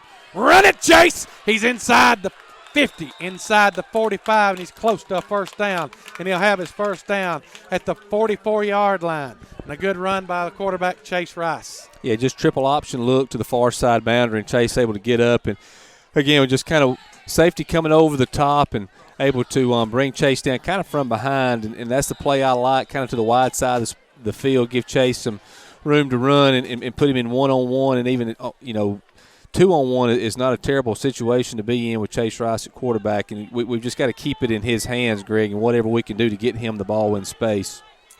1st and 10 for the Hornets. Charlie B's 1st and 10. Here's a snap. They'll hand it to Clevenger. Come on, get away. There you go, Tyler. He gets inside the 40. Down to about the 36-yard line. A pick up about 8 yards on the play. And I bring up 2nd down 10s, and he was a 2nd down 2, and he was just a half a step away from breaking that thing. Yeah, did a good job of getting the football up the field, and then stepped out of one tackle, ended up the safety again coming over the tops, doing a good job. You know who, doing about as good a job at the safety position as he does at the quarterback position, and just thorn in the side of the Locust Fork Hornets tonight. But again, Locust Fork got the ball moving, and again just needs to somehow get in and find points here. Here comes Rice. He goes under center. He'll take it. He'll keep it himself. He picks up the first down. Hang on to it, Chase. And he's going to turn it over, and they're going to get it. And they're running down the sideline. And look who got the fumble. The quarterback for the Eagles, number 3, Garrett Bolin. Unbelievable at the game that Bolin's playing. And Chase was trying to pick up a little extra yardage, and he was stopped. And he might have should just put both hands on it and secured it. But a great fumble recovery, and it was all by Garrett Bolin, and he just was able to secure it. And we got an injured player right now on the field. I believe he's going to be all right, though. Number 51, Brent Hallmark. But another turnover for the Hornets, as that's 2 on the game. And now the Hornets are really – they're just marching it down the field, and they get a turnover. It's one of those nights. You just got a funny feeling. It's been weird. The first drive of the second half that they scored a touchdown on, they call a completed pass, and there was no way it was a completed pass. They say we're short on 4th down and inches, and it looked like we had it.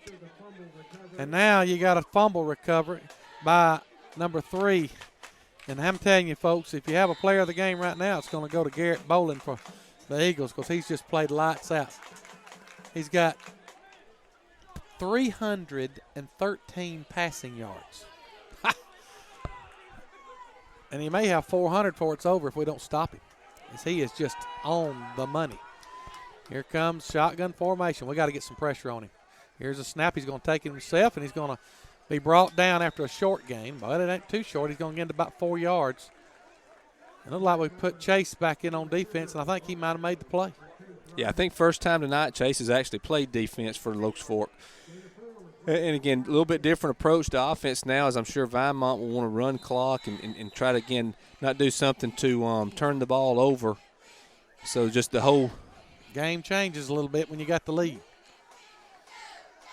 because it takes us a while to score, and if they score here, we're down by 2 touchdowns. Here we go. 2nd down, and we'll call it 6. Bolin takes the snap. He's got a little pressure this time, and we're going to get him. That's got to be intentional grounding. That's got to be intentional grounding. They're going to call him down. They're going to call him down at the 45, so a huge loss of about 7 yards. And Hunter Neely's going to get the sack and that's a big play, but it's third down. This is where they've killed us. 28-7, Cleveland over Faultville in the third quarter. 14-6, Hayden over West Point in the fourth quarter. Holly Pond, 26-20, as the Tigers getting off the mat, making a game of it there. And 20-14, Vinemont here with 8:48 to play. A big third down, biggest third down of the game for the Hornets. We got to stop them here. Here's a pass play. He's going to be incomplete. And it's a great play by number 20, Aaron Ray, as he covered up number 9, Kobe Nichols, and it's going to bring up a fourth down for the Eagles. And as they call, somebody call a timeout? Or are they just going to finally get the clock stop on the incomplete pass? Yeah, clock stop on the incomplete pass, looking to set the ball and then wind the clock. That was a huge stop. Yeah, 3 and out for the Hornets. Big play by the Locust Fork defense there. And again, critical to get the ball. And, again, understand that there's plenty of time. We don't have to score on one play. We can go down again. It would be perfect, Greg, if we could score with 2 seconds to go and send the extra point team out there to kick an extra point to try to win it on the last play of the game. But well, I have seen us have 8-minute drives. And they better get up there to the line because I think they may be going to go for it. I'd be shocked if they did. They're going to probably try to draw us offside, but I don't know why they would. Surely they're not going to go for it. They'd have to draw us offside 3 times. Well, they got everybody flipping everywhere. Now they're going to get somebody back. Go back. We need to get somebody back. Get back. Here comes the snap. You got to find the ball. Oh, what a punt. We're going to field it. Tyler Clevenger. Come on, Tyler. Run it. Tyler, run it. Tyler. He's around the right side. Keep running, Tyler, but he's going to be brought down. And they're going to call a penalty flag on somebody. It might have been a hold, or it could have been – there's all kind of flags. Because there's laundry all over the field. Who are they going to call a penalty flag on? The ball's at the 42 or 41. Looks like it's going to be – the only thing about this crew, they don't tell us what they're doing. They just kind of do it. It's against the Hornets. And it's a big one. Oh, Lord, they're going back inside the 35. We're headed up across the 40. Holding against the Hornets. And the penalty flags hurt us again tonight. Well, that's all right. We just need to get in the end zone, get the extra point some way, somehow. I'll take an 8-minute and 18-second drive. 1st and 10 for the Hornets. 8:19 to go. 20-14. Hornets trailing. The Eagles. Ball's at the 31-yard line of the Hornets. And we got to get it rolling. Some way, somehow. Here's a snap. We're going to pass it. We're going to drop back. We're going to fire it in and out of the hands of the Mule, number 21. And they thought there should have been a late hit, but there wasn't. And I hope we don't get in a hurry here because we got plenty of time to run the offense that we normally run. Hit him right in the hands, and he was wide open. He had the first down, but he just dropped it. A little bit low, but pretty good pass nonetheless. Yeah, 3-step drop, tried to hit Jared just down the seam. And, again, the ever-present officiating crew's got both sides going every play. Oh, mate.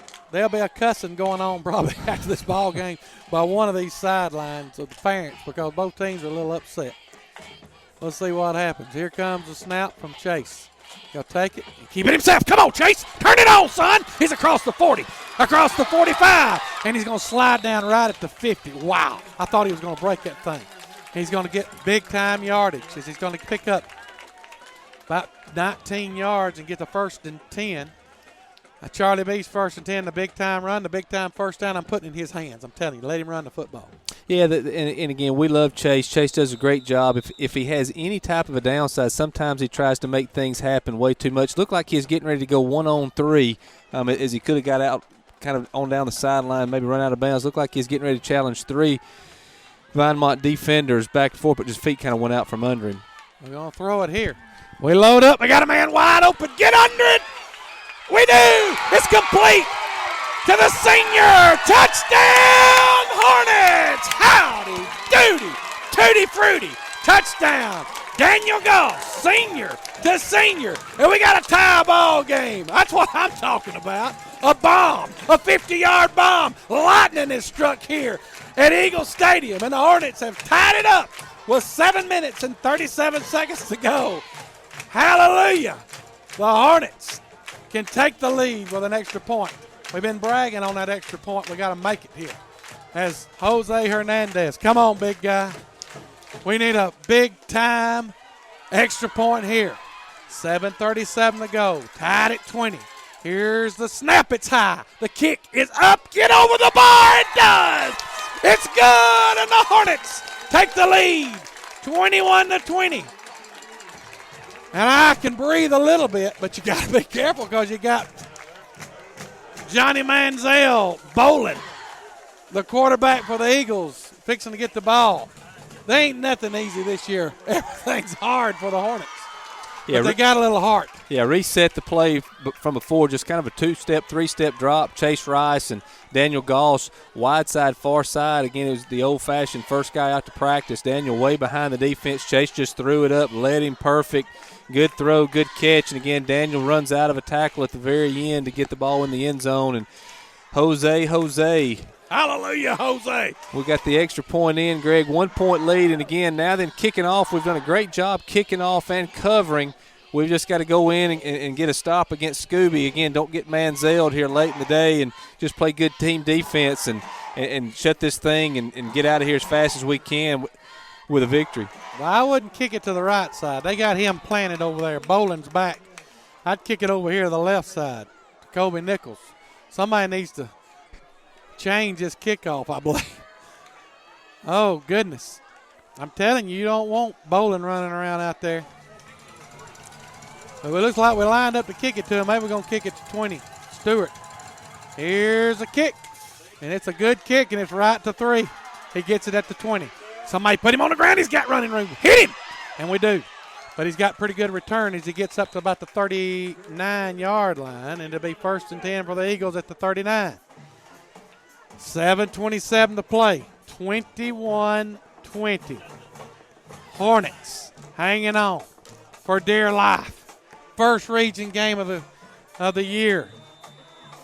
And everybody's struggling. Pennington's struggling, but they're starting to come back a little bit. I can't get a score on them right now, as they are now tied at 26 apiece. So you got a 26-26 game and a 21-20 game with 7:27 to play. Nothing's easy, folks, in this region this year. Here's a snap, and they're going to hand it right up the gut to 24, and we're going to hammer him. As Chase Rice is going to nail it along with number 4, Hunter Neely. And a good time, big-time tackle on Cody Stewart for the Hornets. He gets 3 yards, be 2nd and 7. Well, and you said early in the game, Chase a little bit gimpy coming in. They didn't want to play him both ways. Try to get out of here with it, have it expose him as any more than possible. But now he's on the defensive side, just a second drive, and he may be just the difference that the Locust Fork defense needs in that linebacker position to help negate the quarterback from Vinemont. Here's comes. Here's a snap. There's Chase, and he's going to hammer the quarterback, but he cut it off. And he's going to complete it, but he barely got any yardage. I guess they're going to give him about 3 yards. He completed it to England. And a nice open field tackle by Aaron Ray. So it'll bring up 3rd down and 3. And this is a huge 3rd down. If we get a sack right here, it'd be big for the Hornets. Well, typically what they've gone to in some of these situations, especially with the ball on a far hash mark, is that little swing pass to 24 out here will be coming right at us, Greg. Got 3 receivers to this side. Look to them run them off and get the ball to him. Shotgun formation. You got to look for something funky here because they're bad about slipping somebody down the field. And there comes a snap. We send the house. We're going to get defensive pass interference, and we did. He ran into him, I thought, but they're going to get a pass interference play on Aaron Ray. And we need to be quiet because we don't need to add 15 to it. We had them held. But that's about 4 or 5 drives that has been extended by Hornet defensive plays. Well, that's what you call a sideline penalty. I think that play happens on our sideline. You probably don't have anything, but it really looked like the receiver ran into Aaron as much as anything else. Aaron just didn't give ground, but, again, it's going to be an interesting set of film watching done after this game because everything's on film these days to go back and get a viewpoint on what looked like, if anything, was just incidental contact. But again, they've still got to go down. They've got to score. I still think Chase Rice may be the difference, having him on defense, that one more body that can get back and make an attempt to give pressure. And, again, he's not going to be able to elude Chase, I don't think. 6:03 to play. 1st and 10. Charlie B's 1st and 10 at the 39 of the Hornets. Bolin from the shotgun. He's going to swing it out here to 24, and we got him, and he fumbled it. And we got it. Get on the ball. We got it. The Hornets recover. A big-time fumble recovered by the big guy, number 90, Big Austin Glasscock. And that is huge for the Hornets as we get the fumble and a big-time hammer stick. Looked like it was number 4 that caused the fumble, Hunter Neely, and Big Austin got on it. Oh, howdy doody, what a big-time defensive play as we've reached the midway point in the quarter. So we're going to get a timeout. Huge defensive stop by the Hornets, Jeffrey. Yeah, big play, sophomore Hunter Neely. It's the play that I thought they might come to on 3rd down and went back to it. And, again, Locust Fork had nothing of it. Hunter did a good job of maintaining outside leverage, created the fumble, and then Austin Glasscock's come. Have to check the air pressure in that baby after Austin comes, dives, and gets on top of it. Big stop by the defense, and now, again, just the offense. Again, we need to go down, eat up clock, Greg. Try to generate 1st downs, get Chase out on the corner, protect the football, crank up the bus, and let's get out of this place. Oh, my goodness. Holly Pond scored. It's 32-26 Holly Pond. But look at the Bulldogs from Susamore. They're coming back. They only trail 22-21 now, late in the 4th quarter. Come on, guys. Hang on to the football. We need to hang on to it. We need to ram it right down their throat. 5:55 to play. Hornets lead it 21-20. We need a big-time play right here. Here comes Chase under center. You'll take it. We're passing. Oh, my gosh. And we'll sling it. And we're going to throw it right to him. What in the world are we doing? Oh, my gosh. Run the clock. We got the lead. We like to throw it right to him. It's 21-20. Incomplete. Thank God. I don't understand that call. Well, aggressive play call. And, again, looking down the field, probably went back to the same play, tried to hit Daniel Goss again, and they do. They've got basically 9.5 guys in the box, 1 safety high, and you're trying to take advantage of that matchup. But, again, very fortunate for Locust Fork to get away. Ball kind of came out awkwardly out of the hand of Chase Rice that time. They're going to hand it off to 32, Drew Rogers. Run, big guy. And we get 8 or 9. And they'll bring up 2nd down and 2 for the Hornets. I know what I'm doing. I'm ramming it right down their throat. It's going to bring up 3rd down and 2, as I was corrected there. I think I said 2nd down, 2. 3rd down and 2 for the Hornets. I don't want to give it back to them. Not unless we're up by 9. Oh, gosh. Run it. We need 2 yards right here. We need a 1st down. Big-time 1st down. They got everybody at the line of scrimmage. Here's a snap. Chase, get up in there. Get up in there. We got a face mask. He about ripped his head off. But he had the 1st down anyway, and we're going to get 15 more with it.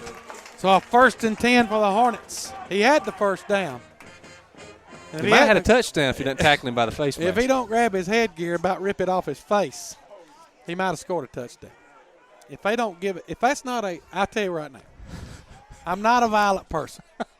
You'll but tear I'm the barn down. I'm fixing to tear this barn down if they don't call it. I thought they wasn't going to call it. All right, here we go.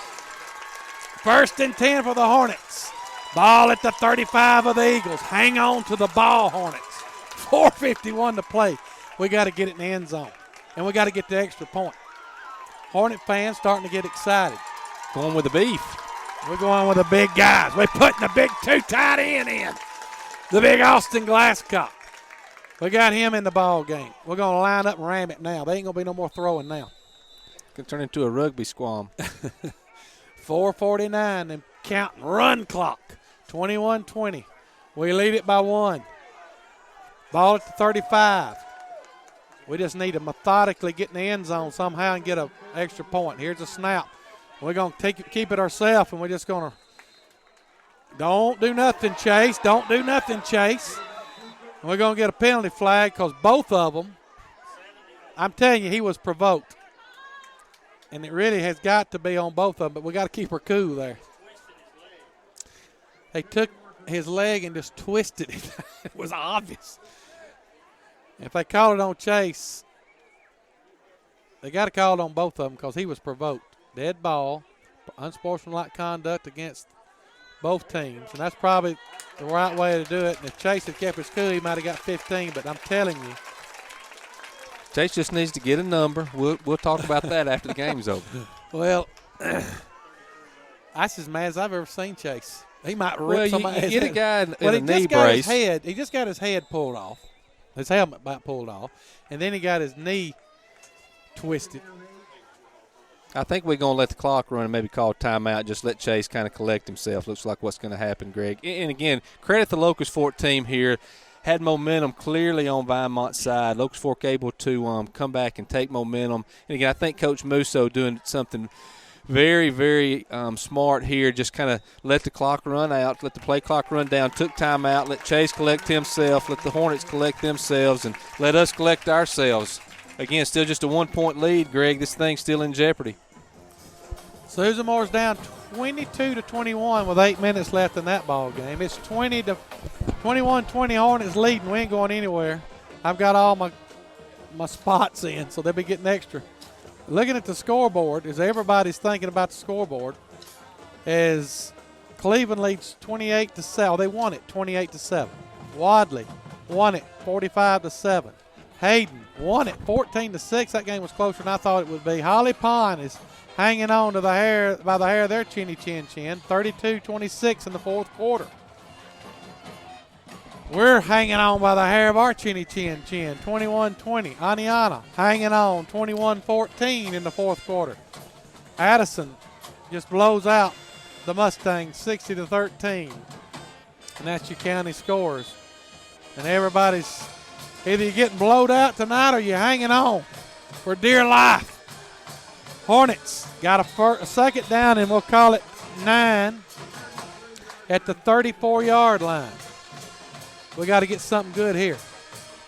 4:03 to play. Here's a snap. They're going to hand it off to Drew Rogers. Run, Drew, run! He's inside the 20, inside the 10, inside the end zone. Touchdown, Hornets! And a huge 34-yard run by Drew Rogers, and I don't see any flags, and we take a 7-point lead. 27-20 with 3:53 to play. And this fourth quarter is turning it around for the Hornets as they're getting off the mat, and they're showing a little heart. Yeah, and the all-important extra point coming. Again, just snuck Drew up, kind of faked the little jet sweep behind him, a little counter play for Drew Rogers. They love to run, getting them linebackers running out of position. And, again, big extra point, Greg, coming here. Locust Fork about to get this thing back into where got a little bit of breathing room, but still, even with the extra point made, touchdown 2-point conversion ties the game. Here's a snap. The kick is up. The kick is good. Yabba dabba do. Thank you. Hernandez, Jose style. Kicking the extra point. We up by 8. They can't beat us unless they get a touchdown and a 3-point conversion. And I don't think they give those out in high school ball, so that's huge. We've seen everything else tonight. We've seen everything tonight. But I want to see a big win's what I want to see. Oh, folks, we played awful. From about a minute to go in the second quarter throughout the third quarter, we played awful. It might be an understatement. We played awful. But the fourth quarter, we've had a little guts. We've had a little get up and go. We was down 20-14, and we've outscored them 14-0 to take a 28-20 lead here and go up by a touchdown and a 2-point conversion. Now we got to hold them somehow. As the Hornets went to the other side and they flipped their return guys. Boland's back along with number 9, which is Kobe Nichols. We're going to turn and kick it to 9. See what we do. Jose has been a weapon tonight. He's punted well, he's kicked off well, and he's kicked the extra point. We're going to sky it, and it's going to go right to Boland. He got it to 30. He's got some running room. Get over here. And we're going to get him. I thought he was going to get away from us. But Aaron Race runs him down from the backside.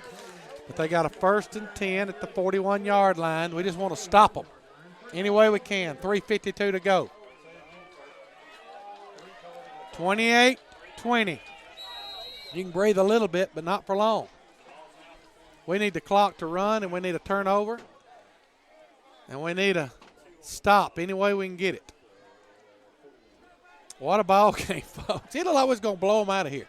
We just rammed it down their throat. Had them 14-0. And I think we got overconfident or something.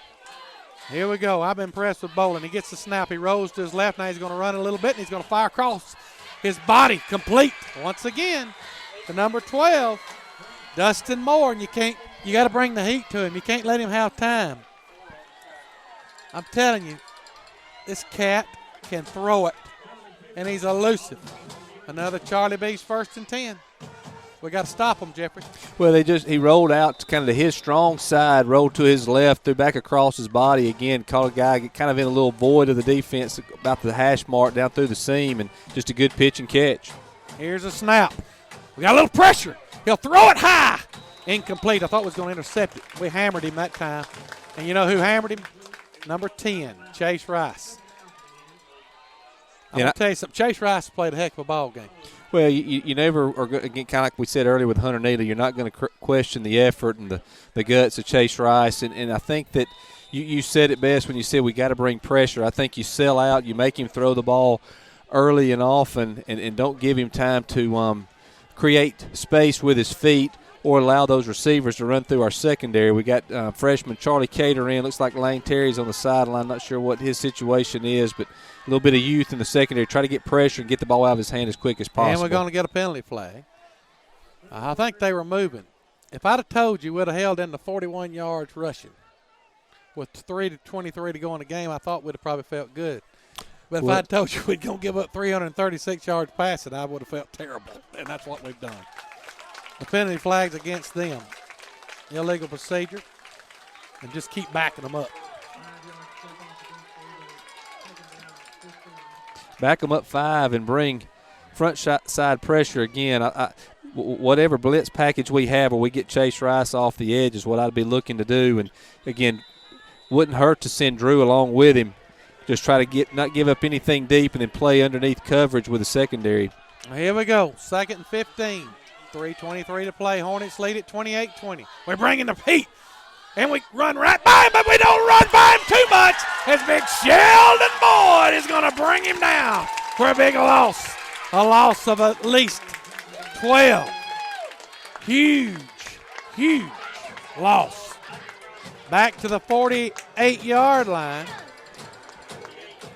Yeah, Chase Rice first to get there, come from his outside linebacker position, and again just changed the eye level of the quarterback, caused him to step up, and there was Sheldon Boyd kind of to take over in the wash. And great job again by the defense to back him up 3rd and long. Just don't give him up nothing deep. Don't come too hard. Here comes Chase, and he's going to rip him down again. Chase Rice is an animal, and he brought him for a huge loss. Back to the 37-yard line. Well, it's a defender that we just didn't have, Greg, until the ball game was kind of in jeopardy late. And, all due respect to the guys that were playing, just young guys, their day will come, but just don't have the athleticism and the power that Chase does. And again, unable to run out of that tackle once Chase gets his hand on him. And again, he's so quick to the ball, the quarterback's just unable to really set his feet and get outside. It's just the difference in the athlete coming on the end. Oh, my goodness. 4th and what, Greg? 4th and 33, 32. I'm telling you. This last half, if they scored right at the beginning of the 4th quarter, I think there's 11 minutes to go in the game. They took a 26-20 lead, but since that time, the switch has been flipped, and the Hornets have come to play. We got to make one more play, and I believe this baby will be over, hopefully. You can't give up 4th and 33. But I'd send some pressure on him because you get him running around out there. He can throw it a country mile. He just hadn't had time to throw it since Chase Rice has been in because he just keeps hammering him. Yeah, I think you still bring pressure off the edge with Chase Rice, and again, try to get him to where he's got to get rid of the football early. Don't give him time to get down. And the biggest thing is you got to tell your secondary, let them catch the football, especially underneath. We don't want the last thing we need is a pass interference that gives them an automatic first down. Susamore's taking the lead, 29-22. Here's a snap. Got a little pressure. Come and get him, Hercules. He gets out of his ram. We got a flag. It's coming back. He's going to heave it up there, and he's got a man wide open, complete. How do you do that? But it's coming back because there was no doubt there was a holding call. We are lucky. You cannot let somebody get past you. Aaron Ray just let him get right behind him. Well, the secondary's got to roll their hips and stay deeper than the deepest receiver because they've got time to make up spot with the ball in the air. But a big penalty, the ball coming back. And, again, they just tackled Austin Glasscox in the backfield. He got up and they tackled him a second time, so I'm not sure how many penalties that you can get. But, anyway, now 4th and 43 to what, 4th and 58? 4th and 53. I don't know where they're going to spot it. All right, they're going to spot it at the 15. They got to get to the 30. Is that 55 yards?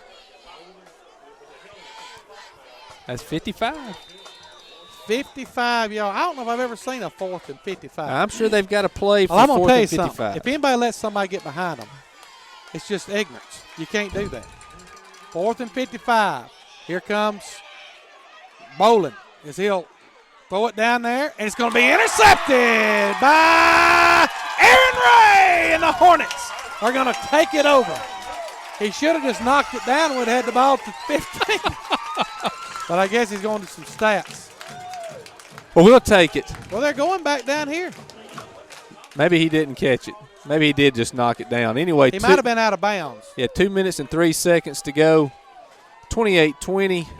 He's out of bounds. Okay, thank goodness. They need to tell him that if you just knock it out of bounds, you get it to 15 anyway. Whew. Lordy mercy, what a ball game. Parker, crank up the bus. I ain't cranking it till it's over. Let me tell you, it's 2 minutes and 3 seconds. We need to get it in the end zone, and it will be over. 28-20, 2:03 to play. I've seen crazier things happen. I'd keep it in Ten's hands. He has played a well of a ball game tonight as he has put this Hornet team on his back.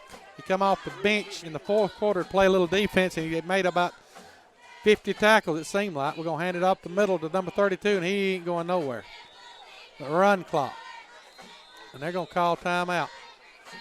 They can't have more than maybe one more timeout.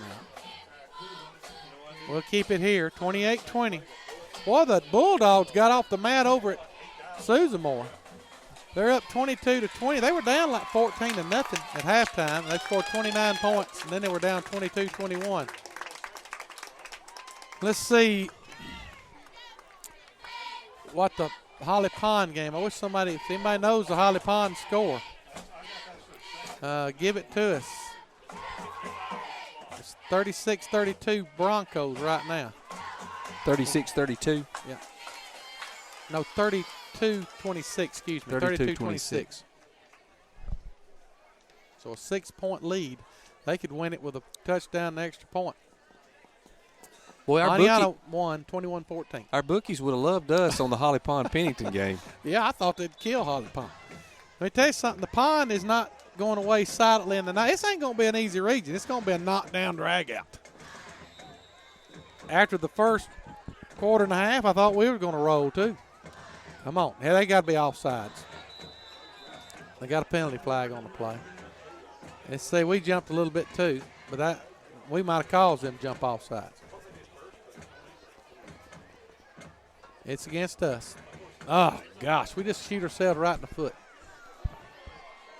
Well, I know one thing. This thing ain't never, it's like it won't never end. Well, we got to get Chase on this wide side corner. Oh, my gosh. Winston County just scored. It's 30-29 Winston County with a minute to go, I think. Oh, everybody's in juggernaut. Oh, Pennington takes the lead, 34-32. Well, that's got to be late in the fourth quarter. We need these two Blount County teams to win the matchup. Here's the snap and a handoff to Clevenger. Run, Clevenger! He's around the left side, inside the 10, inside the end zone. Touchdown, Hornets! And the Hornets go up 34-20 with a minute and 47 seconds to go. Big run by the sophomore, Tyler Clevenger. And we finally get a little breathing room. 34-20. Woo! Yeah, went with a jet sweep to the wide side. Tyler did a good job getting upfield and then stepped out of a tackle at about the 12-yard line and able to get it in the end zone. And big play, and again, point to come underneath. As you say, Greg, just a little bit of breathing room, probably since we were up 14-0 early in the game and thought we was going to maybe get out of here with an easy win. We need the extra point. The snap is good. The kick is up, and it is good. And Jose Hernandez just keeps rolling along. 35-20. Hornets lead it. It's 34-20 with a minute and 47 seconds to go in the ball game. Locust Fork leads Vinemont. As Channel 6, I think, Fox 6 is calling me. Maybe they heard me. Trying to give them the update. 35-20, Locust Fork leads Vinemont with a minute and 47 seconds to go in the ball game. So we just can't afford a run back here. I think I'd squib it. It wouldn't bother me if they did kick it out of bounds. Of course, they might make us kick it again. I don't know. We just don't need them to get a return. Pretty gutsy performance by the Hornets as they've scored 21 points since 11 minutes to go in the game. They've got off the mat, Jeffrey, and it showed a little heart tonight. Yeah, that's what you said. They were going to have their character tested here a little bit at the end, but 21 unanswered in the fourth quarter, and you know, just again, just an offensive explosion here. Well, here we go. Jose Hernandez was set to kick it off. 34-32, Pennington leading Holly Pond in the fourth quarter, 35-20 here. Here comes Jose Hernandez. He'll take it and he'll squib it. And it's going to be touched and taken by number 3, Bolin. And he's going to be brought down by number 4, Hunter Neely, and number 23 for the Hornets, Charlie Cater. And Charlie's come in here and played good as a 9th grader.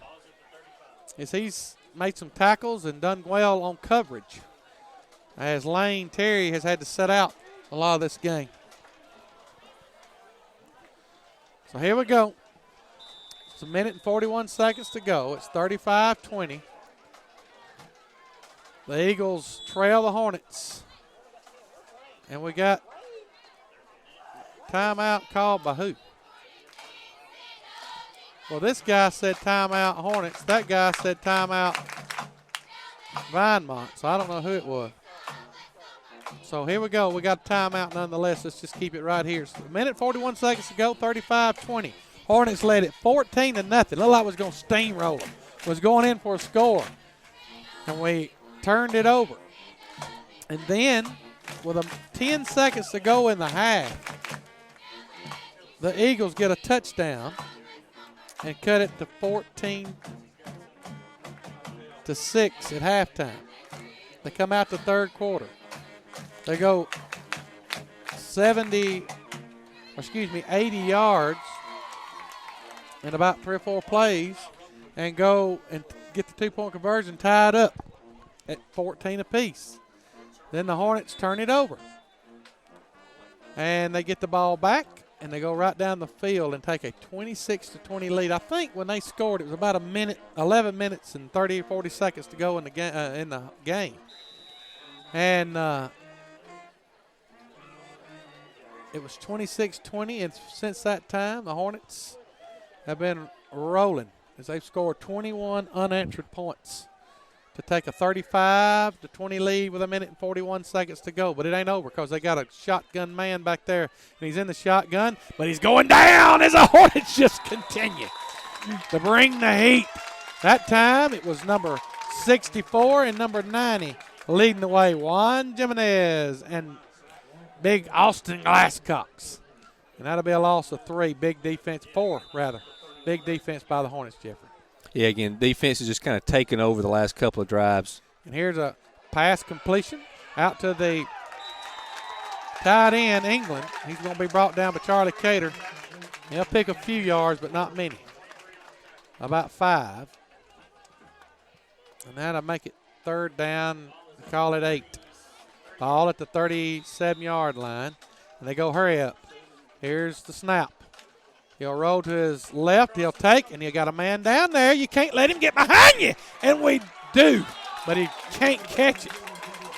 The worst thing you can do is let him get behind you. We got another holding penalty, I think. They're just grabbing our defenders and hanging on to them. Yeah, they can't block us. And they really hadn't blocked us all night. The quarterback's just done such a great job of making things happen with his feet and getting out of trouble, breaking tackles. And, again, we've owned the line of scrimmage, I think, on both sides of the ball, but he's been just such an equalizer and just kept his team in the football game. Well, old Stephen Pike's checking this out. We've been jumping around the house. You got into it. You got us all worked up at their house, so got worked up. I about had a heart attack. I thought we was about to blow it here. But we've got off the mat.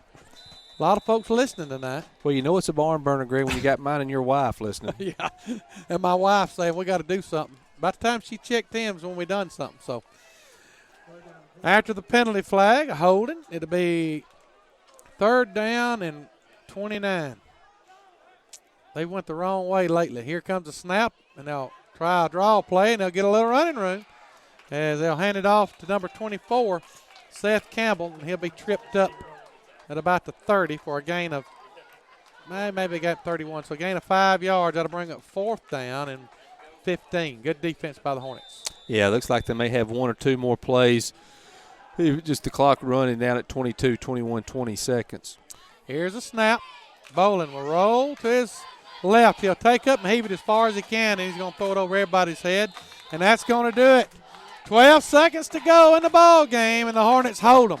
And what a fourth quarter. From 11 minutes on, the Hornets have been dominating as they have defensively just shut down this Vinemont Eagle team, and offensively they've just rammed it down their throat with a little bit of pass in between.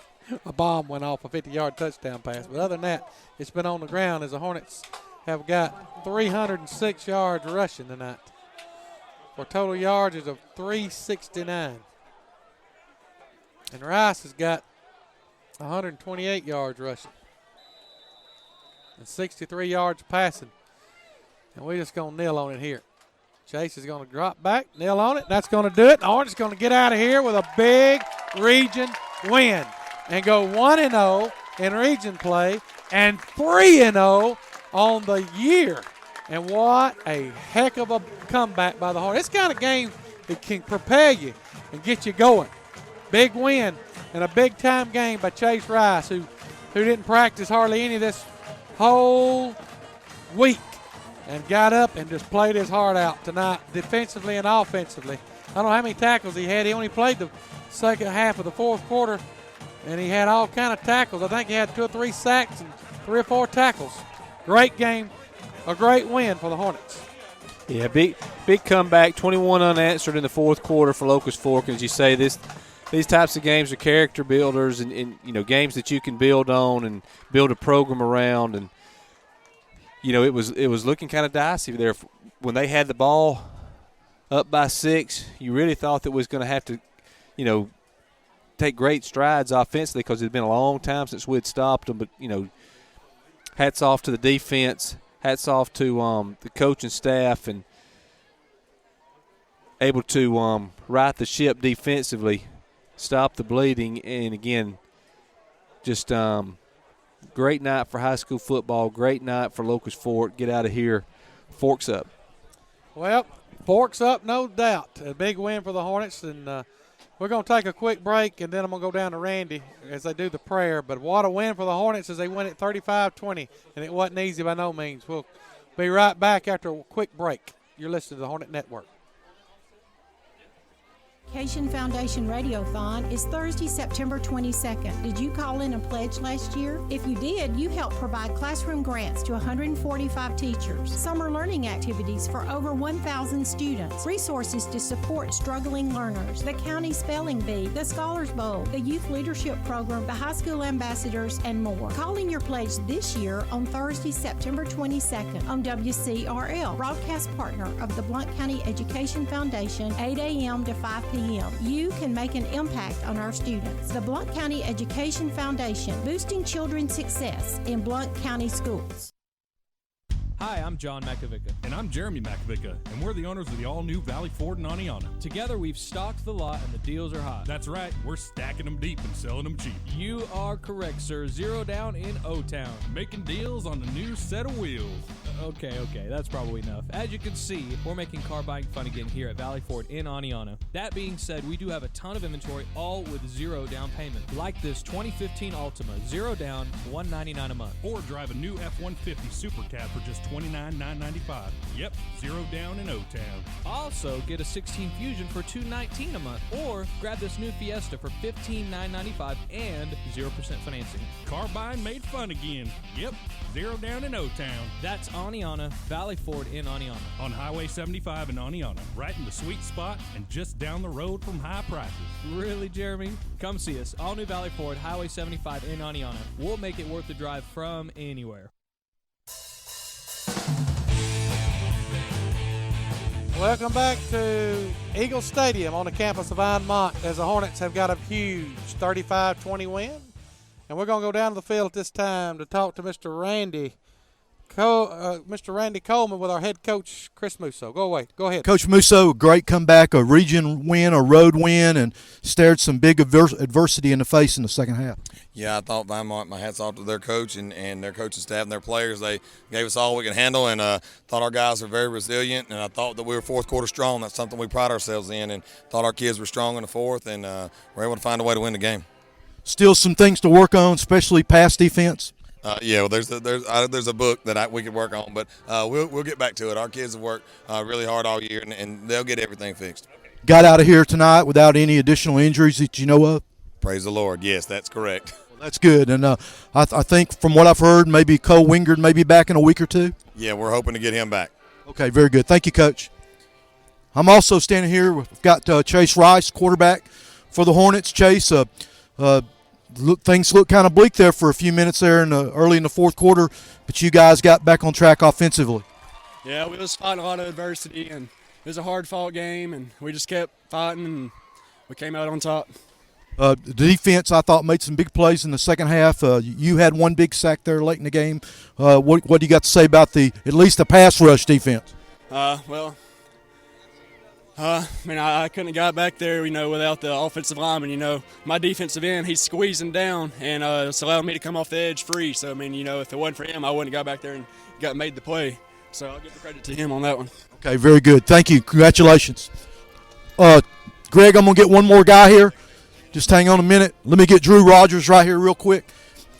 Drew, big game, both carrying the football, and then in the second half when you guys had to have it, some really big defensive plays. Thank you. I just do what the defense and the offensive line give me. They keep the blockers off me, and they keep the linebackers off me and get me the holes to run through. And on the defensive side, some big tackles again tonight. And in the fourth quarter when you guys needed it, seemed like every play there was a sack. Oh, yeah, they stepped up big time. I'm really proud of them, especially Sheldon Boyd coming through. He just got his first action tonight, and they really showed out.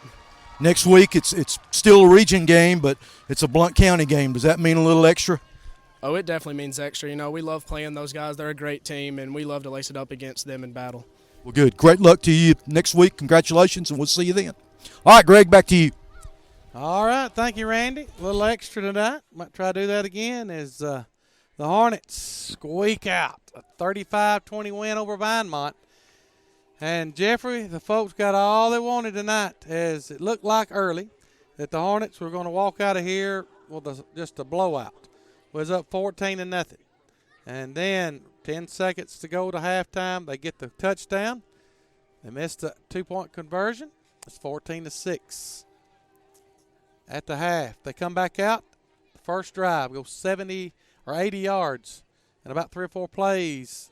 and tied up 14 apiece with a 2-point conversion. Then they get a turnover, and they come right back, and they score again. And it's 20-14 with about a little over 11 minutes to go in the ball game. And then from that point on, Mr. Chase Rice just came up big. I mean, he rammed the ball down their throat running it.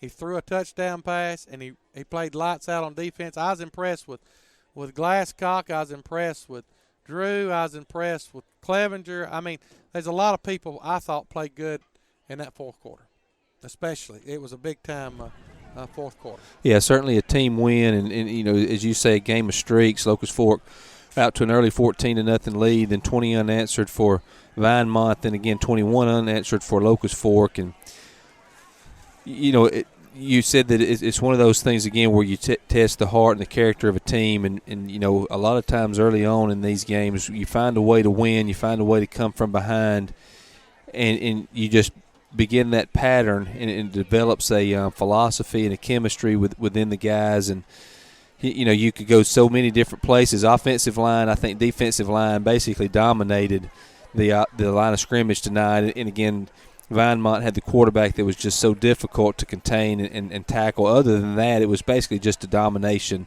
factor for Locust Fork offensively and defensively. And well, if he stays healthy, I mean, they're going to give a lot of people trouble because he can do so much.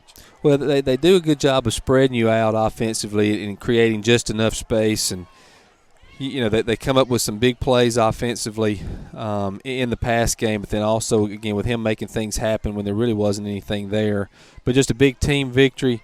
You know, offense and defense both come up with big plays. Defense come up with big stops a couple of times, a couple of big turnovers, and then the offense able to capitalize and go in and get points. And, you know, as we say, we're going to almost feels like escape from this game. I think it's one of those where we definitely, I feel like we had the bigger, stronger, more physical football team, but their quarterback was just a difference maker. He was, and he did a great job. And we did some things we don't normally do. We turned it over a couple of times, and we had some penalties that killed us. But the big thing is, when you have adversity, you are tested, and we were tested in this ball game. Our kids got off the mat. They showed heart, and they showed a lot of guts, and they got a victory. And it's a big victory because they're going to be traveling over to Pennington next week, who pulled off a nail-biter tonight, 34-32 over Holly Pond. So you got two undefeated teams in the region and two teams that's 3-0 on the year, and it should be a slobber knocker next week at Blumpsville, Alabama, as Locust Fork will be taking on Pennington. Let me run the scores down from the county. Appalachian lost 45-7 to Wadley. Cleveland won 28-7 against Faultville. Hayden won 14-6 against West Point. Pennington come from behind to beat Holly Pond 34-22.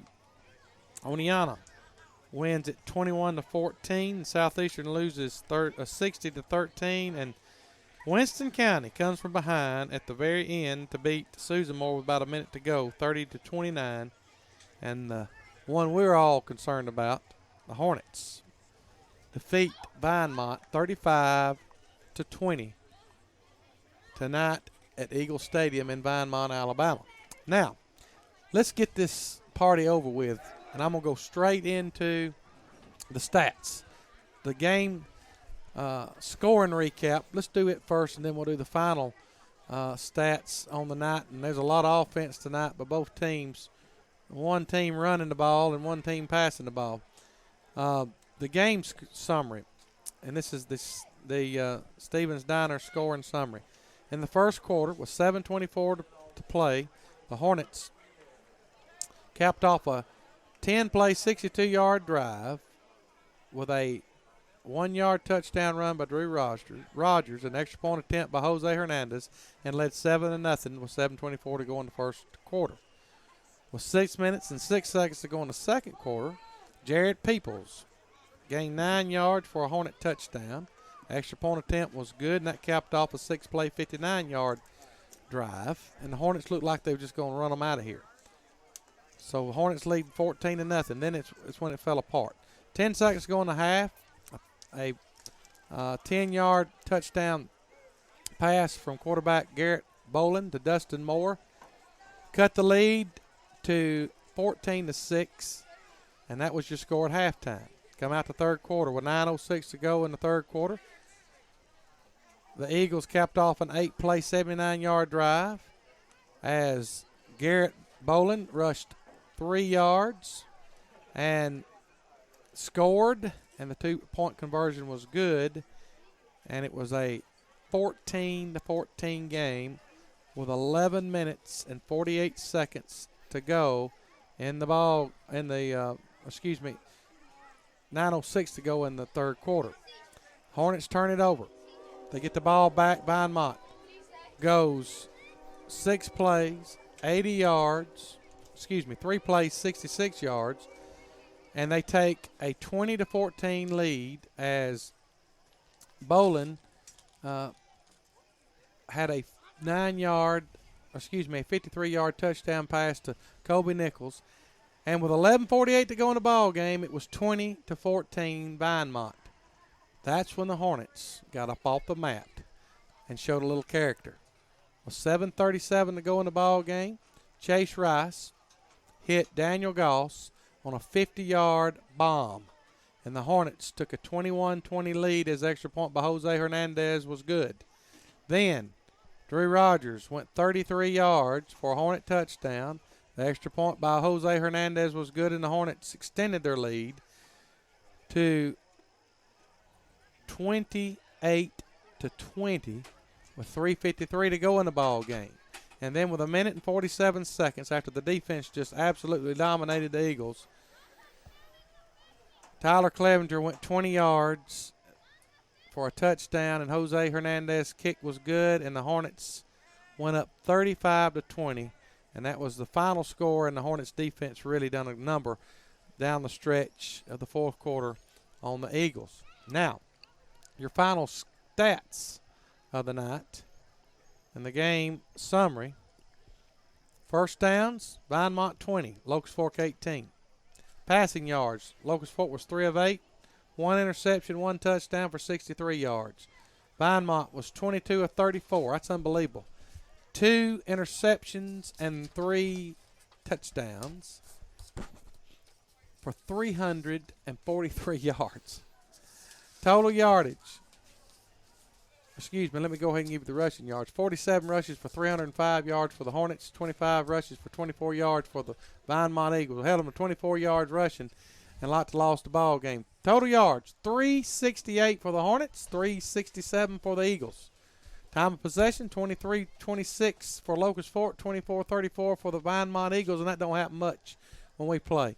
Penalty yards, 10 for 112 for Vinemont and 10 for 84 for the Hornets.